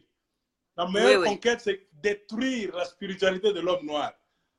Il est venu te conquérir. Il détruit, c'est pour te donner maintenant comme un os. Une chose avec laquelle tu vas passer tout le temps, toute ta vie, sans jamais avancer. Remarquez. Le Congo est parmi les plus grands pays on peut dire chrétiens du monde. On n'avance pas. Mais les gens n'ont pas même le temps de se poser des questions. Cette histoire qui ne nous fait pas avancer, c'est une vérité ou bien c'est un mensonge? Il dit, toi tu vas offenser Dieu. Hein? Mais vous tous, vous êtes là-bas, China. Maintenant, ce sont les Chinois qui commencent à venir vous donner. Un Chinois n'est pas un chrétien. Pourquoi lui, il est béni? Un Chinois réussit. Maintenant, les Chinois, c'est l'économie number one. Même les Juifs. Même les chrétiens. Même les Juifs. Même le pays américain, qui est un pays fondé sur le christianisme. L'Amérique, maintenant, est en train de demander aux Chinois, économiquement. L'Amérique doit beaucoup. L'Amérique a une dette grande, une grande dette devant la Chine. Où est Jésus? Où est Jéhovah? Mouzé, moi donc Jéhovah a tourné, il est en train d'aider maintenant, si c'est lui le Dieu unique, il est maintenant en train d'aider les Chinois. Contre ses enfants les Juifs, contre ses enfants les Américains qui ont dit notre pays c'est un pays chrétien. Nous avons déclaré this is a Christian country. Ce sont des sujets à méditation. On ne dit pas que la religion est mauvaise. Mais attention, il y a religion et religion. Il faut vérifier. Quelque chose que tu manges, mais tu ne vois pas de résultats sur le terrain. Un homme normal, il faut se poser la question. C'est une chose là qui ne va pas. Changeons, cherchons autre chose. Les Blancs font ça. Mouzé, je dois te quitter parce que j'ai d'autres obligations maintenant. J'espère qu'on va continuer encore. Je vais chercher... Nous devons chercher des sujets là où nous pouvons faire des lives ensemble. Cherche notre sujet, on va communiquer. On va faire une émission. Je serai ton invité cette fois-là. Non, j'ai un problème d'avoir des invités sur mon téléphone. Moi, c'est toujours plus facile que je sois l'invité de quelqu'un d'autre. C'est iPhone. J'ai la difficulté de prendre les gens ici. C'est iPhone. Yes. Est-ce oui ou bien comment? Les histoires technologiques, là, c'est pas mon chose. Bon, peut-être c'est question de settings. Le paramètre là-bas, il y a quelque chose que tu n'as pas appuyé. Peut-être. Ça, on va parler out of the... Bon, si ça ne va pas, nous sommes en Amérique. Hein? Il faut jeter ça et acheter un autre. Non, mais il n'y a pas de problème. Même si on doit faire encore une autre émission, toi, tu peux toujours, je serai toujours ton invité. Ok, pas de problème. Je peux introduire, toi, tu es entre mains. Si tu peux monopoliser la parole pendant longtemps, there's no problem. Pourvu qu'on réponde aux questions des gens. Bien sûr. Mes frères et sœurs, ceux qui sont en train de nous suivre, nous vous remercions beaucoup. Mes excuses, on n'a pas eu le temps de répondre aux questions de tout un chacun. Oui. Vous voyez, on a un peu essayé de faire une émission pilote. Maintenant, on sera régulier dans le système Facebook. Nous vous aimons vous tous. Nous devons libérer le Congo. Nous avons besoin de vos idées, des stratégies, des femmes qui raisonnent. Si les hommes ont besoin de raisonner, nous avons besoin de femmes. Même la Bible dit, les femmes sont une grande armée de Jéhovah. Si la femme se réveille, le monde va changer. Jésus-Christ marchait avec des femmes de village en village. Il n'entrait pas dans des églises. Si les églises étaient, c'est que vous leur donnez la valeur. Jésus-Christ n'allait pas dans des synagogues. Il est entré rarement là-bas. C'est pour fouetter les Juifs qui étaient là en train de faire le business. Comprenez ce que je veux dire. C'est pour cela que Jésus était dehors, de village en village. Et ses apôtres, il ne les a pas pris dans des synagogues, des églises. C'est dehors, à la mer, dans des villages là-bas, tout ça, pour faire quelque chose de nouveau. Et il a changé l'histoire du monde. Et c'est pour cela même que l'Église était contre Jésus. C'est l'Église qui a vendu Jésus-Christ au gouvernement romain pour qu'on puisse le tuer. Et si vous aujourd'hui vous continuez à dire que cette Église qui a vendu le Fils de Dieu, c'est votre Église, on va en faire un autre sujet. Raisonnez très bien. Nous vous aimons très bien. Bye! Merci beaucoup, monsieur Max. Je vous remercie aussi. Bye bye. Dans les jours à venir. Bien qu'on n'a pas tout dit, on le dira prochainement. Bye. À la prochaine. Merci.